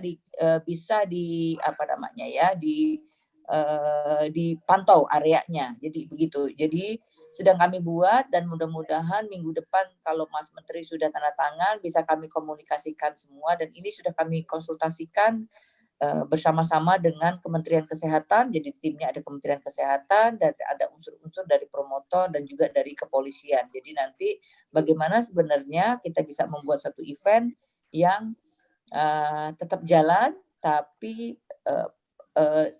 sangat memperhatikan protokol kesehatan. Jadi teman-teman nggak bisa kita kemudian saya ingin kegiatan eventnya kayak dulu lagi, udah nggak bisa. Dunia udah berubah. Jadi jangan mikir bahwa new normal itu kembali ke yang dulu. Kita akan melakukan perlahan-lahan dengan protokol kesehatan yang tetap harus kita jalankan dengan bukan bilang ketat ya, tapi dengan ya ikuti saja protokol itu. Jangan sampai kita terjadi outbreak ya ketika kita selesai melakukan suatu kegiatan atau event. Mungkin itu yang bisa saya jawab awalnya Pak Kosmas. Silakan kalau ada yang lain. Makasih Bu Kiki. Ini Mbak Yohana, itu Bu Kiki tadi sudah menyampaikan tanggapan terhadap beberapa saran yang disampaikan oleh para peserta ya. Luar biasa ini. Jadi Bu Yohana, ini pertanyaan kepada Pak Gubernur juga kan ada di situ Bu Yohana ya? Iya, ini Bang Kosmas, saya sedang menyisir lagi. Banyak sekali pertanyaan ini, luar biasa. Oke. Semuanya rata-rata memang kepada Pak Menteri. Mungkin sebenarnya gini, kita boleh memberikan kesempatan terlebih dahulu mungkin bagi Pak Wayan, Pak Gubernur, atau mungkin dari pimpinan daerah yang lain untuk langsung saja mungkin bisa dibuka atau di-mute untuk audionya menyampaikan pendapat. Mungkin ada dari beberapa kepala daerah, bupati maupun wali kota lain yang hadir. Boleh, kalau ada yang mau bertanya langsung, kalau bisa dikondisikan oleh admin. Apakah saya dengar ada bupati juga yang mau bertanya langsung katanya. Boleh raise hand atau mungkin angkat tangan. Bapak Ibu Bupati ataupun wali kota yang hadir pada siang hari ini ingin langsung menyuarakan pendapat atau bertukar pikiran di sini, kami persilahkan. Teman-teman dari admin akan memantau dan akan membuka audio untuk di-unmute. Adakah? Jawa Tengah? Jawa Tengah? Maluku? Maluku Tenggara? Ada? Silakan kalau ada, silakan. Oke. Boleh sebentar, ini sedang dikondisikan untuk audionya agar bisa didengarkan oleh seluruh. Silakan admin agar memberikan ini. Baik, coba kita dengar dari Maluku Utara, Maluku Tenggara ya. Silakan Bapak. Maluku Tenggara, Assalamualaikum warahmatullahi wabarakatuh, Pak Menteri yang kami hormati. Tadi saya mau menyampaikan pertanyaan, kondisi sekarang karena COVID-19, bagaimana kita menarik kepercayaan publik di sektor pariwisata dan dalam kondisi pandemi COVID-19 ini. Yang kedua, di Maluku Tenggara hanya 2, Pak Bupati Banyuwangi yang saya hormati. Di daerah kami ya mirip-mirip sebenarnya dengan Banyuwangi, hanya jaraknya yang cukup jauh saja, yaitu meningkatkan kerjasama lintas sektoral misalkan dengan dinas. Dinas itu kami sudah lakukan. Hanya tadi mengarah kepada pangan. Persiapan kami adalah pangan. Jadi kemarin kami seluruh dinas saya ajak berkebun, menyiapkan pangan dalam menghadapi gejala dampak dari COVID-19. Yaitu kami membuka lahan seluas 28 hektar. Nah, hubungan dengan pariwisata, Pak, memang kami harus berguru ke Banyuwangi. Izin nanti suatu saat setelah mudah-mudahan insya Allah COVID ini berlalu, kami berguru ke sana ke Banyuwangi. Tetapi yang agak sedikit sulit di bidang promosi itu promosi tidak hanya tentang destinasi atau tempat-tempat pesan yang mendepankan, tetapi kami juga bagaimana Pak, khususnya ke Pak Bupati Banyuwangi, kita mempromosi pariwisata kan sama ini sementara ini kita tutup. Tapi bagaimana caranya supaya meyakinkan kepada masyarakat. Kelihatannya ada gangguan ini, Mbak Yohana, ini gangguan signal. Mengunjungi tempat pariwisata di Maluku Tenggara. Pak Bupati Banyuwangi yang saya hormati dan para menteri, Bapak Menteri, Maluku Tenggara ini mohon maaf. Pariwisata cukup luas. Terima kasih. Mohon maaf, Bapak Bupati Maluku Tenggara, izin kami potong sejenak karena ada gangguan audio. Jadi audio yang keluar atau outputnya kurang terputus-putus. Mungkin boleh dicoba kembali. Kami potong dulu sebelum nanti kita lanjutkan, mungkin sudah diperbaiki sebentar ya. Tetap jauh sesuai dengan apa yang sudah disampaikan di kolom Q&A. Dan tadi dari Maluku Tenggara sudah disampaikan, terima kasih. Dan sekarang kita akan menuju ke Wali Kota Pariaman, Wakil Bupati dan juga Wakil Bupati Anambas. Mungkin dari Wali Kota Pariaman dulu, boleh teman-teman dipersiapkan. Oh, Pak Jenius, silakan. Wali Kota Pariaman. Sambil menunggu dari Bapak Wali Kota, ini Bang Kosmas, ini ada yang menarik loh pengalaman kalau dari Pariaman. Ini juga salah satu daerah yang penuh tantangan. Saya pertama kali di Pariaman waktu itu, tapi liputan bencana gempa. Itu menjadi kesempatan penting bagi saya pada waktu itu. Iya, betul. pantauan dari Pariaman saat ini Pariaman juga lagi-lagi menghadapi tantangan bencana ya, pandemi dengan daerah-daerah. Silakan Pak Wali Kota ya. Silakan. Selamat sore Pak Arifah. Ya, luar biasa ini diskusi sangat bagus. Terima kasih para bapak-bapak, Pak Menteri, Pak Gubernur, Bu Dirjen, Eselon 1, Eselon 2 yang hadir di sini. Kami di Kota Pariaman memang visi utama kami adalah menuju daerah pariwisata. Ini tertulis langsung dalam RPJMD Kota Pariaman. Dan misi-misinya itu semuanya untuk menunjang pariwisata. Sehingga kami pernah berkunjung ke Bupati Bojowangi, memang semua dinas itu mengarah ke pariwisata. Jadi kalau melihat di Jawanya Bojowangi, di Sumateranya lihatlah Kota Pariaman. Pak Arepa, tahun lalu kita tuan rumah Hari Nusantara Nasional, dan itu sangat mengangkat pariwisata kita. Kementerian Pariwisata sangat membantu kita waktu itu juga. Dan saya pikir dengan corona kemarin terjadi, betul-betul ekonomi kita langsung turun jatuh. Dan semasa PSBB, pariwisata kita hentikan. Dan di masa new normal ini, kita memulai kehidupan pariwisata. Dan memang dengan pola-pola kebiasaan baru, yaitu dengan mengatur protokol COVID. Kemudian gejala barunya adalah pengunjung wisata di Kota Pariaman ini kebanyakan adalah tamu-tamu yang bisa lewat darat, yaitu dari Pekanbaru, Riau, kemudian dari Jambi dan dari Bengkulu. Dan memang kita mengarahkan tamu-tamu kita dari awal ini memang dari provinsi-provinsi tetangga kita. Dan mereka mulai mengarah kepada spot tourism, yaitu bersepeda di Kota Pariaman, jogging dan segala macam, sehingga pola pariwisata kita sudah mulai berubah. Karena itu banyak persiapan yang harus kita lakukan, sehingga kebutuhan mereka bersepeda, restoran yang bagus dan segala macamnya, kemudian landscape kota yang bagus, kemudian tatanan waterfront city yang kita tata dengan baik, sehingga itu menjadi kudapan bagi tamu-tamu pariwisata kita. Nah, karena itu saya pikir dari Kementerian Pariwisata, kita semua dengan era sekarang ini tidak bisa semua daerah didukung oleh kementerian untuk menjadi daerah pariwisata, tetapi tentukanlah setiap provinsi itu 1 atau 2 kabupaten kota yang betul-betul serius. Yang pertama yang memiliki visi dan misinya menuju daerah pariwisata itu perlu di backup. Pertama mungkin arahan seperti apa destinasi tatanan destinasi wisata yang sesuai dengan daerah setempat. Kemudian bantu kami juga untuk kembali promosikan dan segala macamnya. Karena itu dalam posisi sekarang kita adalah NKRI, bantuan pemerintah pusat untuk membantu kita di kabupaten kota ini, terutama yang konsen dari sisi pariwisata, sangat kita harapkan. Selama ini. Terima kasih Pak Wali Kota. Saya pikir waktu kita sangat terbatas Pak Wali Kota, Pak Jenius, terima kasih banyak. Ini Mbak Yohana, ini kelihatannya sudah menanti juga dari Kepulauan Anambas untuk menyampaikan. Singkat saja kalau boleh, silakan. Assalamualaikum warahmatullahi wabarakatuh. Waalaikumsalam. Selamat siang, salam sejahtera untuk kita semua. Saya hormati Bapak Ibu sekalian yang tergabung dalam event ini. Kami dari Kabupaten Kepulauan Anambas berkaitan dengan COVID-19. Sepertinya alhamdulillah daerah kami masih zero COVID-19. Nah, untuk itu potensi untuk pariwisata untuk kita buka aksesnya sangat besar. Namun kami dalam konteks kali ini selalu memberikan membuka akses itu dengan tahapan-tahapan yang kita lakukan. Nah, tadi kami juga mendengar dari apa yang sudah disampaikan oleh Bapak Gubernur dan Bapak Bupati Bojowangi, hal yang berkaitan dengan pariwisata.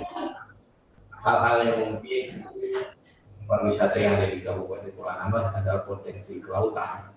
Nah, kemudian destinasinya adalah pulau-pulau.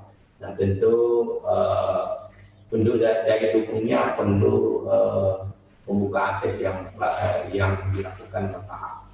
Nah, penerbangan pada hari ini penerbangan sangat terbatas dan sudah dibuka. Ferry yang akan dibagi dari provinsi Kabupaten Kepulauan terbatas. Mudah-mudahan ke depan upaya kita untuk menggairahkan pariwisata di seluruh kabupaten di seluruh Indonesia ini, termasuk Kabupaten Kepulauan Anambas, ini mesti dilakukan dibuka akses yang mungkin lebih luas, namun tetap menjaga protokol kesehatan. Nah, yang paling terpenting adalah Menko Polhukam dan Menteri Dalam Negeri. Kunjungan pertamanya adalah di Kabupaten Pulau Ambas, ya, di mana akses protokol kesehatan dalam hal ini menggunakan protokol kesehatan sudah diterapkan di Kabupaten Pulau Ambas. Mudah-mudahan Anambas ke depan pariwisata yang lebih baik depannya. Baik Bapak, terima kasih banyak. Mbak Yohana, ini banyak masukan-masukan dari teman-teman dari daerah ini. Tentu ini penting juga menjadi perhatian kita bersama dan pemerintah pusat dalam hal ini. Di samping memang ada pertanyaan-pertanyaan tadi Mbak Yohana. Ini kalau boleh saya saring, tadi ada pertanyaan-pertanyaan dari forum ini yang paling banyak like-nya ini. Yang pertama, kapan akan dilakukan pembukaan border untuk wisatawan asing? Kemudian bagaimana kebijakan pemerintah terkait visa dan kelengkapan dokumen apa saja yang dibutuhkan bagi wisatawan asing?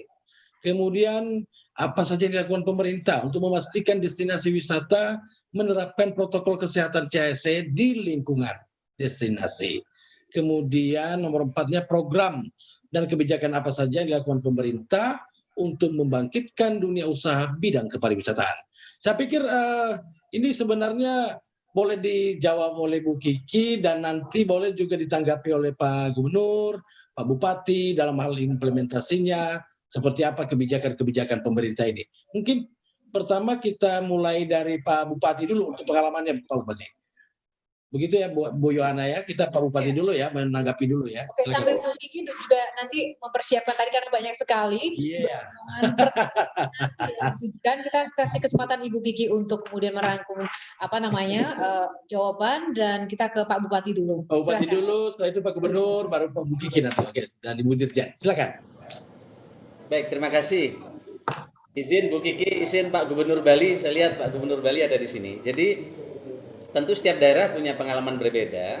Nah, kebetulan Banyuwangi daerahnya luas, tenaga kita terbatas, maka kita harus fokus. Nah, oleh karena itu maka ketika COVID ini membutuhkan pengawasan bersama. Kita kan sebelumnya sudah mensertifikasi kurang lebih 360 warung, Mbak.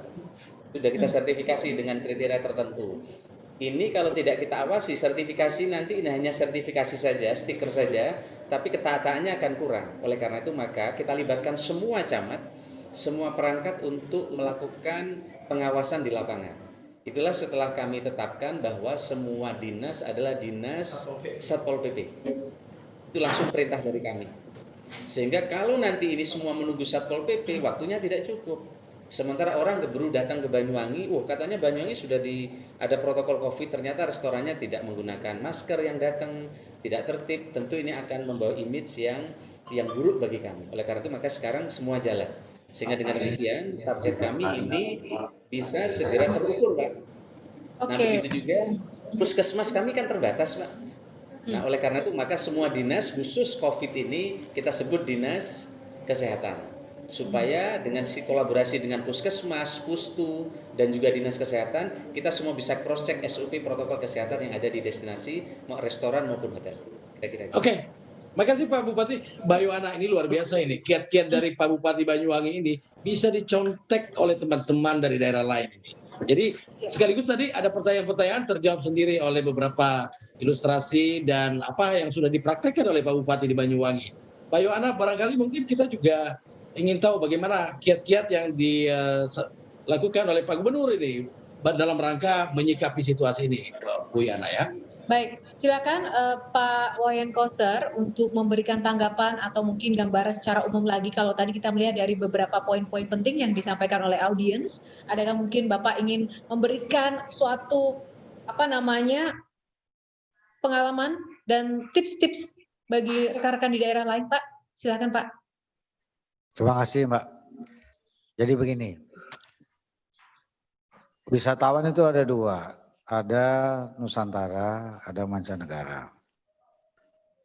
Kalau dihitung-hitung secara ekonomi,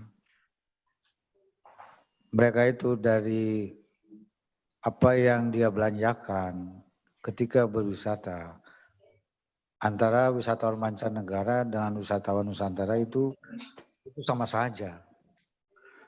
Jadi sebenarnya buat Indonesia ini, dengan jumlah penduduk yang besar, yang harus dihidupkan itu adalah wisatawan Nusantara.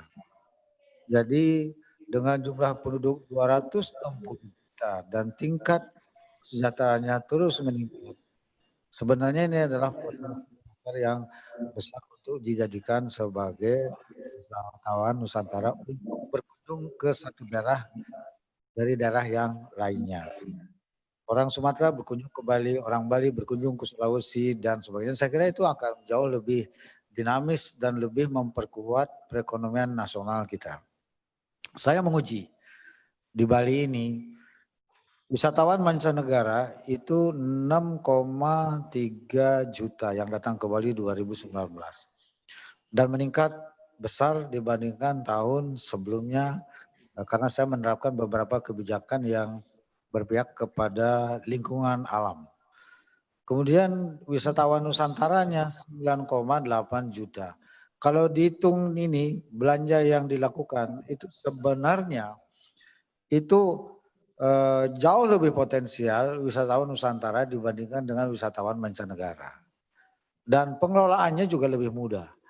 Jadi sebenarnya Kementerian Pariwisata harus menggeser paradigma kebijakan tentang penyelenggaraan kepariwisataan ini, membangun spirit cinta Indonesia, cinta kebudayaan daerah Indonesia, supaya kita saling mengunjungi satu sama lain. Dan itu saya kira akan menjadi lebih tangguh, lebih berkelanjutan dibandingkan dengan kita bergantung pada wisatawan mancanegara. Dan sebenarnya kita memiliki tradisi yang cukup kuat untuk menjalankan itu dengan baik.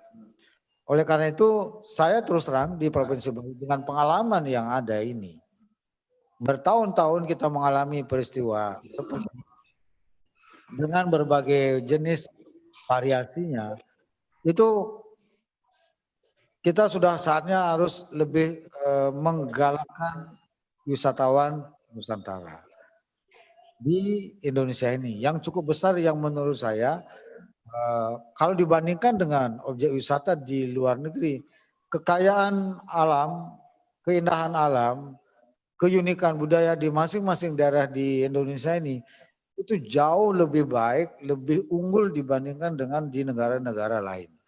Menurut saya ini tinggal kita mengelola bagaimana keramah tamahan yang ada di masyarakat, di satu wilayah diatur dengan baik, kemudian regulasinya dalam tata cara penyelenggaraan kepariwisataan itu dilakukan dengan baik. Ini sedang kami jalankan betul agar penyelenggaraan kepariwisataan di Bali ini itu semakin baik, semakin berkualitas. Bali ini dikunjungi oleh wisatawan mancanegara karena kekayaan dan keunikan budayanya yang sebenarnya dalam beberapa puluh tahun terakhir ini kurang dirawat dengan baik. Jelek aja dikunjungi, apalagi dikelola dengan baik. Sekarang ini kami tengah bekerja keras bagaimana membangun alam agar dia tetap lestari, tetap bagus. Di antaranya adalah pelindungan pura, pertima, simbol-simbol keagamaan, pelindungan danau, mata air, sungai, dan laut, kemudian penggunaan busana adat Bali, aksara Bali, sastra Bali, kemudian juga pembatasan timbulan sampah plastik sekali pakai, pengelolaan sampah berbasis sumber, Bali energi bersih, kendaraan bermotor listrik berbasis baterai. Ini semua kebijakan yang tengah dijalankan dan mendapat respon positif dari dunia luar. Sehingga 2019 dengan satu kebijakan di bidang lingkungan alam dan pemajuan kebudayaan itu meningkat sekitar 20% lebih kunjungan wisatawan mancanegara yang datang ke Bali karena kebijakan pembatasan timbulan sampah plastik pakai yang berhasil dilakukan di Bali dan juga sejumlah kebijakan yang lainnya. Menurut saya hal-hal seperti itu diantaranya. Tapi menurut saya yang lebih utama yang harus kita prioritaskan adalah yang Nusantara ini. Kita tidak lagi terlalu banyak mengandalkan dari luar negeri karena sekarang setiap negara memberlakukan satu regulasi dengan kebijakan yang memperketat perjalanan keluar. Mereka akan makin memproteksi wilayahnya, warganya. Dan karena itu juga saya kira suatu saat itu akan terjadi situasi yang saling mengunci satu sama lain antara negara. Maka negara kita juga harus siap bersaing dalam kondisi seperti itu.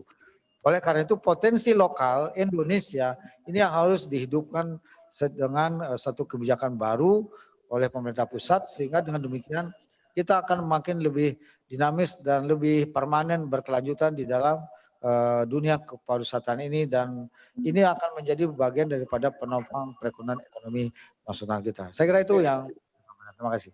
Baik, terima kasih Pak Gubernur yang telah memberikan tanggapan atas beberapa katakanlah tadi adalah saran-saran atau pertanyaan-pertanyaan, mungkin keluh kesah juga dari teman-teman daerah. Tadi Bupati, Pak Bupati sudah, Mbak Yohana ya. Dan tadi mungkin ada juga pertanyaan-pertanyaan tadi ini, pasti nanti Bu Kiki nanti akan bisa berikan tanggapan kepada kita, terutama terkait ini. Benar yang disampaikan Pak Gubernur tadi. Pak Gubernur tadi ingatkan mengenai wisatawan domestik luar biasa loh. Ini setiap tahun potensinya kalau tidak COVID, Mbak Yohana, itu 350 juta kalau tidak salah. Ya, mudah-mudahan tidak salah, Bu Kiki nanti bisa jelaskan. Ya, artinya ini adalah sebuah pilar gede banget ini untuk membantu negara kita sendiri tanpa tergantung kepada wisatawan mancanegara karena situasi kondisi seperti ini. Jadi ini adalah kekuatan. Nah, bagaimana sebenarnya mungkin Mbak Kiki nanti bisa jelaskan Mbak Yohana. Menurut Mbak Yohana gimana? Coba ayo. Iya, benar sekali. Sebelum kita ke Bu Kiki, ini sedikit menambahi Bang Kosmas, karena ini penting sekali. Ada satu pertanyaan sebelum kita lupa. Dari tadi ini sangat mencuri perhatian saya. Tadi dari apa yang menjadi paparan dari Pak Gubernur Bali itu memang benar sekali bisa menjadi acuan bagi daerah lain. Nah, ini ada satu pertanyaan dari Ibu Nunu di Spar Solo. Ini mungkin lebih spesifik dan lebih konkret di lapangan. Salah satunya adalah ini terkait dengan penjualan produk pelaku ekonomi kreatif Solo sangat drop, terutama subsektor fashion, kria, dan kuliner. Seiring dengan larangan event yang bersifat umum dan pribadi, hajat mantenan, mohon bantuan adanya fasilitas pelatihan teknis pemasaran dan Kemenparekraf. Kalau tadi di Bali kita tahu situasinya, nah ternyata di daerah Solo pun juga memiliki tantangan yang berbeda seperti itu. Sambil saya juga menyampaikan kepada seluruh peserta yang hadir di sini, ini ada permintaan untuk pengiriman materi webinar ini melalui email. Nanti setelah acara, nanti tim admin juga akan memberikan informasi materi melalui email ya, Bapak Ibu semuanya. Nah, seperti itu Bung Kosmas, mungkin langsung saja kita ke Bu Kiki ya. Bu Kiki, ini pasti dinantikan ini penjelasan dari Bu Kiki. Silakan Bu Kiki.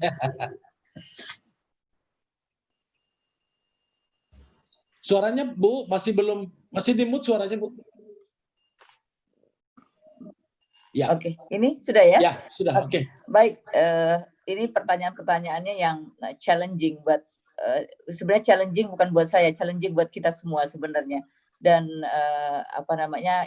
saya pikir nanti saya ingin mengadakan pertemuan langsung saja kita Kemenparekraf ya dengan beberapa deputi, dengan para bupati dan bupati, wali kota ataupun kepala dinas Indonesia, nanti kita bikin sendiri nih acaranya. Baik, tadi saya setuju sekali dengan Pak Gubernur Bali, Pak Koster, dan juga Pak Bupati bahwa sekarang memang kebijakan kita bahwa kebijakan wisatawan Nusantara. Jadi Bapak Ibu sekalian, kita tidak usah berpikir dulu untuk wisatawan mancanegara karena tadi masih belum tahu kapan ini negara lain mengizinkan penduduknya, warga negaranya untuk melakukan perjalanan ke luar negeri. Kita tahu misalkan sebagai contoh saja, Australia akan terus tutup sampai dengan kalau nggak salah nih masih kuartal 1 2021. Jadi Australia yang paling banyak ke Indonesia, khususnya ke Bali saja, dia akan menutup. Kemudian Singapura juga, kalau nggak salah dia sampai Desember ini masih menutup. Padahal Singapura dan Australia ini dua juga yang menyumbang kunjungan, dua negara yang menyumbang kunjungan wisatawan ke Indonesia. Jadi sekarang kita fokus ke dalam negeri, wisatawan domestik atau Nusantara yang sebenarnya khususnya di beberapa kota besar, Jakarta, Bandung, Jogja, dan Pulau Jawa, Bali, atau Medan ya, Padang ini banyak sekali. Jadi mulai dari istilahnya kita itu staycation, jadi dalam kota berwisata di dalam kota sendiri. Jadi misalkan saya orang Jakarta, saya sekali-sekali kalau akhir minggu saya akan nginep di hotel. gitu. Ini kita dorong mungkin yang perlu kita supaya industri perhotelan juga bergerak lagi atau makan di luar ya. Tapi tetap saja makanya harus gaining confidence, harus gaining trust bahwa kalau saya melakukan perjalanan saya selamat. Dalam artian tidak tertular COVID. Jadi tadi yang disampaikan Pak Bupati tadi, Bupati Banyuwangi tadi mungkin bisa dicontoh oleh teman-teman dari daerah yang lain bahwa benar-benar dan dikumandangkan dan maksudnya dikomunikasikan apa yang sudah dilakukan pemerintah daerah untuk menjaga wisatawan yang akan berkunjung ke destinasinya. Itu yang pertama. Jadi kemudian apa yang akan terkait dengan kemudian bagaimana kita mempromosikannya gitu ya, karena sekarang mungkin kita sudah tidak punya anggaran lagi kan, banyak pemerintah daerah yang anggarannya tidak ada lagi karena kepake buat kesehatan, termasuk juga kami kepotong. Tapi ada hal yang sangat sekarang juga ingat bahwa our future market, our wisatawan kita sekarang dan wisatawan kita akan datang adalah generasi milenial dan generasi Z. Jadi jangan lupa mereka itu mainnya di gadget. Mereka itu mainnya di media sosial. Jadi gunakan media sosial. Ini sudah dilakukan oleh Pak Azwar Anas dari 5 tahun, mungkin 10 tahun yang lalu. Beliau bisa sampai terkenal seperti ini. Banyuwangi mungkin nanti saya mendengarnya langsung dari Pak Bupati, terinspirasi sekali bahwa gunakan media sosial Bapak-bapak, Ibu-ibu sekalian, dan itu sangat murah. Jadi anak-anak, mahasiswa di lokasi dulu kita punya namanya Generasi Pesona Indonesia, kalau memang masih ada, aktifkan untuk mempromosikan destinasi tersebut. Bisa saja nanti kami akan coba pikirkan bagaimana ada pelatihan fotografi mungkin ya, online juga bisa pelatihan fotografi agar memang hasil foto yang dihasilkan oleh teman-teman di daerah juga berkualitas yang baik. Dan saya yakin banyak fotografer lokal di dalam di masing-masing daerah itu yang bisa menghasilkan foto-foto yang baik, foto-foto yang bagus dan menarik. Nah, ini yang perlu kita lakukan. Jadi gunakan, dan kami punya Indonesia.travel juga bisa kita dukung, Kemenparekraf.id juga bisa mendukung untuk mempromosikan destinasi pariwisata dari daerah-daerah sehingga bisa dilihat oleh orang. Nah, mungkin di sini ada yang hadir di sini ada dari strategi komunikasi Kemenparekraf dan juga Biro Humasnya Kemenparekraf bisa mendukung hal tersebut. Jadi gunakan media sosial. Dan satu lagi sebenarnya tadi seperti dari Maluku Tenggara ya, Maluku Tenggara. Jadi tadi katanya lagi mengembangkan pangan Pak ya, tanaman pangan buat untuk kebutuhan lokal. Nah, sebenarnya pariwisata itu tidak hanya menonjolkan keindahan, tapi inovasi-inovasi yang sedang dilakukan bisa dipromosikan. Jadi mungkin nanti banyak orang tertarik karena ingin melihat bagaimana pengembangan tanaman pangan tersebut. Jadi kita luaskan spektrum pariwisata tidak hanya untuk keindahan, untuk melihat, tapi activity yang dilakukan oleh masyarakat, activity yang dilakukan oleh kelompok-kelompok tertentu atau government malah, ini bisa menjadi sebenarnya daya tarik wisata.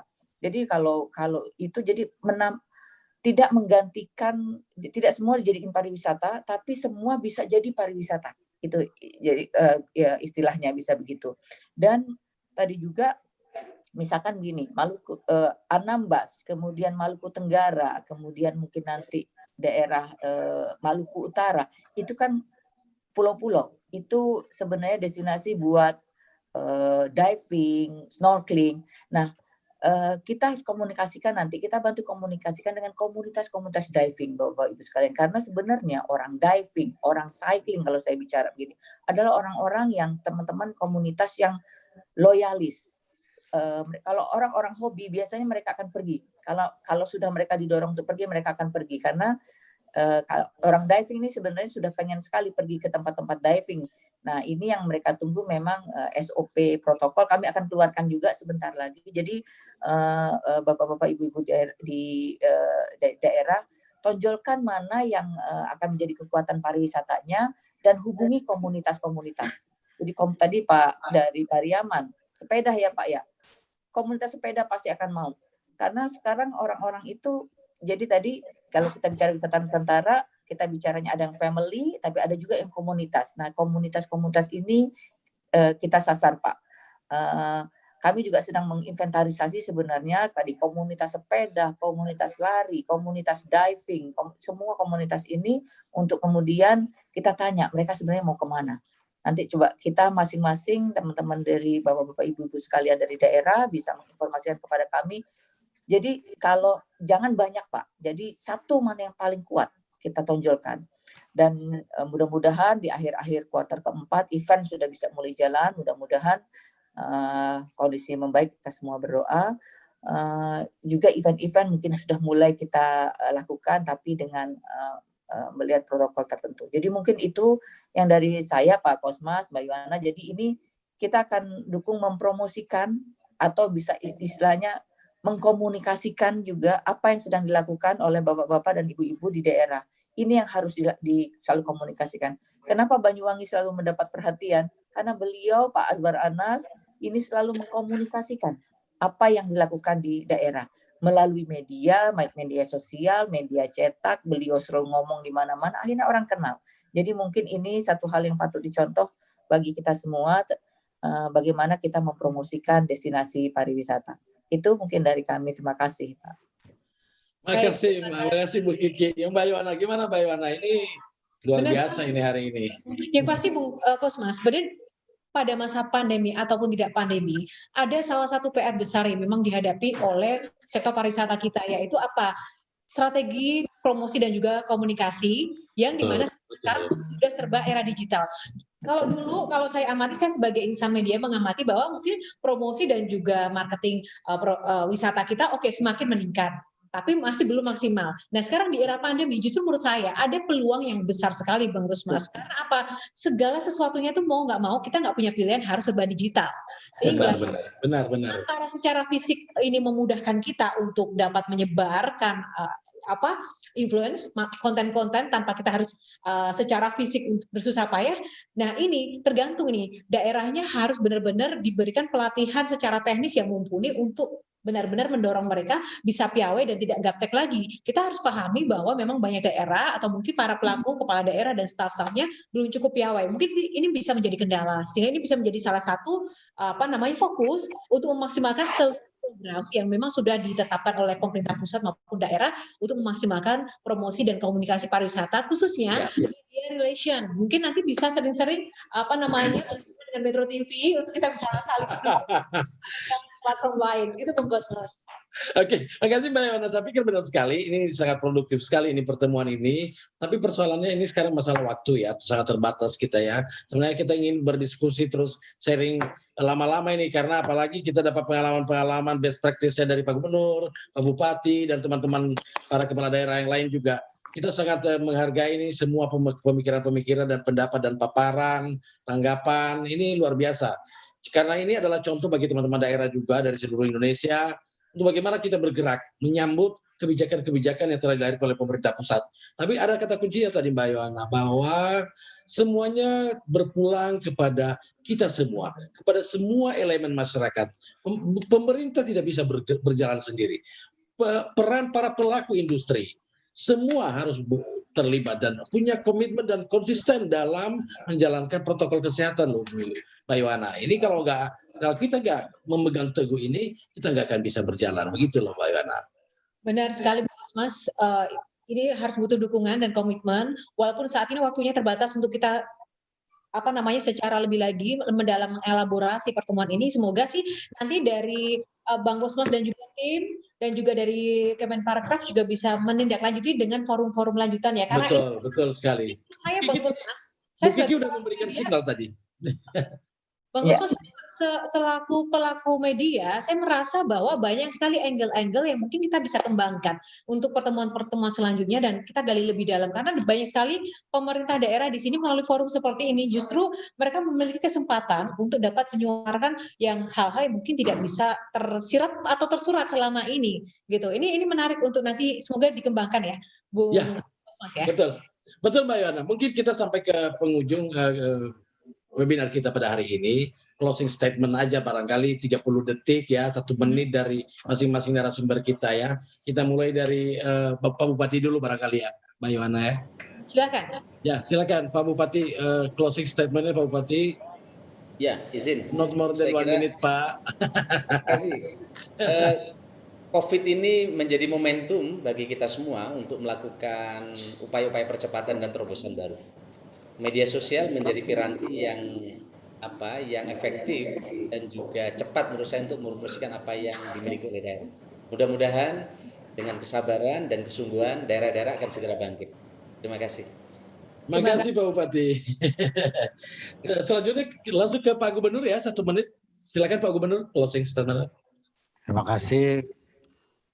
Saya kira munculnya pandemi COVID-19 ini telah memberikan pengetahuan dan pengalaman baru bagi kita semua, dan tentu saja juga saya di dalam menangani berbagai hal yang berkaitan dengan COVID itu sendiri maupun juga dampak daripada COVID-19. Saya senang sekali belajar dari munculnya pandemi COVID-19 ini tentang hal-hal baru yang harus diterapkan karena belum pernah terjadi di waktu-waktu sebelumnya. Karena itu manfaat yang bisa diambil dari peristiwa ini betul-betul bisa dipakai sebagai satu pengembangan kebijakan yang lebih inovatif, juga memperkuat sumber daya lokal kita di Indonesia dan di masing-masing daerah sebagai kekuatan untuk menopang kehidupan masyarakat, berdaulat secara politik, berdikari secara ekonomi, dan berkepribadian dalam kebudayaan. Saya kira momentum ini bisa kita jadikan sebagai upaya bersama kita untuk mencapai hal tersebut. Terima kasih. Terima kasih Pak Gubernur. Terima kasih Pak. Dan selanjutnya kita langsung persilakan kepada Ibu Gigi untuk closing statement. Silakan Ibu. Silakan. Baik, terima kasih Bapak Ibu sekalian. Sebagaimana tadi disampaikan bahwa memang intinya bahwa kita harus tetap maju ke depan dengan tetap semangat, kreativitas will kills COVID, kita bilang begitu ya. Jadi kita harus selalu berinovasi. Tadi Pak Koster juga menyampaikan kreativitas dan inovasi harus tetap kita jalankan karena ini sesuatu yang baru, tapi ini seperti laboratorium buat kita untuk kemudian mencari langkah-langkah baru ke depan. Dan tentunya penerapan dari cleanliness, kebersihan, kesehatan, dan kemudian keselamatan menjadi hal yang penting untuk kita garis bawahi dalam pengembangan pariwisata ke depan. Dan jangan lupa jangan lupa ya, kalau memang mau ini cepat adalah digital menjadi salah satu cara yang tidak bisa kita tawar lagi untuk mempromosikan destinasi pariwisata kita. Terima kasih, mungkin itu dari saya. Betul. Terima kasih Ibu Kiki, Pak Gubernur dan juga Pak Bupati yang sudah memberikan paparannya. Bung Kosmas, silakan. Mungkin Bung Kosmas juga kali ini juga mewakili dari Kemenko Maritim. Iya, closing statement katakan begitu. Bapak Ibu sekalian, para peserta webinar dan Pak Gubernur, Pak Bupati, Bu Kiki dan teman-teman semuanya, mungkin ada beberapa yang perlu kami tambahkan aja dari apa pertanyaan yang belum sempat terjawab tadi. Ada pertanyaan tadi, kapan ini country border akan dibuka? Nah, ini kapan ini mulai kebijakan wisatawan mancanegara mulai dibuka? Jadi sederhana saja, semuanya ini tergantung dari perkembangan dinamika yang ada di negara kita kalau terkait itu. Tapi berdasarkan informasi yang kita dapatkan, pembicaraan-pembicaraan, diskusi dengan berbagai pihak, termasuk yang juga sudah disampaikan dalam diskusi bersama dengan teman-teman jajaran Kementerian Pariwisata, bahwa ini kemungkinan besar sampai akhir tahun ini mari kita berpikir dulu untuk konsentrasi terhadap kekuatan domestik kita. Itu dulu. Jadi kita jangan berpikir yang jauh-jauh dulu karena semua negara memang juga menghadapi hal yang sama dengan kita. Jadi kita bersabarlah. Yang penting apa tadi yang disampaikan oleh Pak Gubernur, Bu Kiki, Pak Bupati, kekuatan kita ada di kita pada saat ini. Mari kita andalkan semua ini, kita berdayakan semua itu dengan sebuah konsep kita betul-betul memang saling bergandengan tangan, sinkron satu dengan yang lain, dan ini termobilisasi semua kekuatan-kekuatan yang ada di setiap daerah. Dan perlu komitmen bersama seluruh elemen masyarakat, seluruh stakeholder yang terkait, bagaimana komitmen kita untuk menerapkan protokol kesehatan. Karena CHSE sekarang adalah satu hal yang memang sudah dirumuskan oleh teman-teman dari Kemenpar sebagai sebuah tools yang bisa menjadikan orang percaya untuk mau berkunjung ke tempat kita atau ke destinasi atau ke daerah kita. Tapi sebagaimana dikatakan oleh Bapak Presiden bahwa dalam rangka membuka daerah kita, tentu kita harus betul-betul tidak membuat keputusan gegabah, tetapi kita harus betul-betul ibarat menjalankan mobil, tekan gas, tekan rem, tidak boleh tidak ada balancingnya. Kira-kira demikian, saya pikir Mbak Yohana.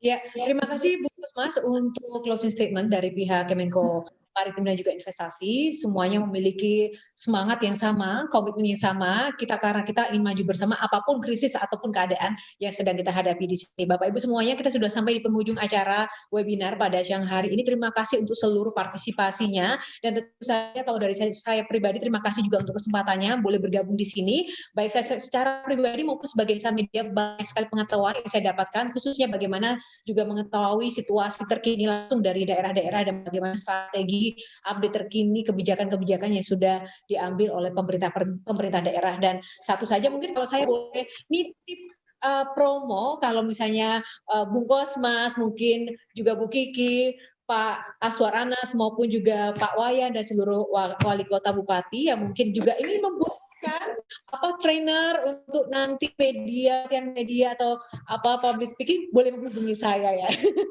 Itu saja promonya. Ini bagian dari kita berkembang bersama. Dan Bapak Ibu semuanya, kami akan tampilkan ini link paparan untuk di-download, mungkin boleh disimak. Teman-teman admin mungkin boleh ditampilkan.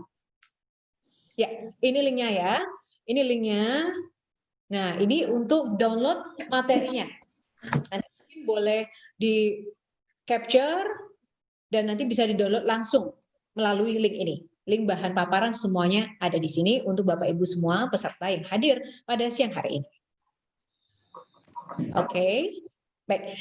Baik, itu tadi Bapak Ibu semuanya. Sekali lagi terima kasih untuk partisipasi, sudah berkenan bergabung dalam webinar kali ini. Mohon maaf jika ada salah kata ataupun salah ucap. Saya secara pribadi Yohana Margareta dalam memandu acara pada siang hari ini. Terima kasih untuk kesempatannya. Bung Kosmas, silahkan. Dan tentu saja saya Kosmas Sareva, Asisten Deputi Pengembangan Pariwisata Berkelanjutan, selaku penyelenggara acara dari Kementerian Koordinator Bidang Kemaritiman dan Investasi, mengucapkan terima kasih kepada seluruh narasumber kami dan seluruh peserta webinar di seluruh Indonesia, bapak-bapak perwakilan dari provinsi, kabupaten, kota yang hadir, dan seluruh pihak yang ikut berpartisipasi dalam menyukseskan terselenggaranya webinar nasional kali ini. Kita tetap semangat, salam sehat untuk kita semua, semoga pariwisata dan ekonomi kreatif kita tetap berjaya di masa yang akan datang. Terima kasih, sampai ketemu pada webinar nasional. Wassalamualaikum warahmatullahi wabarakatuh. Merdeka. Merdeka. Merdeka, Pak. Terima kasih semuanya. Terima kasih ya Pak. Pak Bupati minggu depan dari Kemenko Maritim akan datang ke sana, Pak Bupati. Sudah kita siapin ketan di pinggir pantai, Pak. Mantap. Setelah itu nanti baru kita kembali, Pak Gubernur ya. Tunggu. Siap Pak Gubernur. Terima kasih Bu Kiki. Ya, makasih. Pak Wayan, terima kasih semuanya. Oke ya.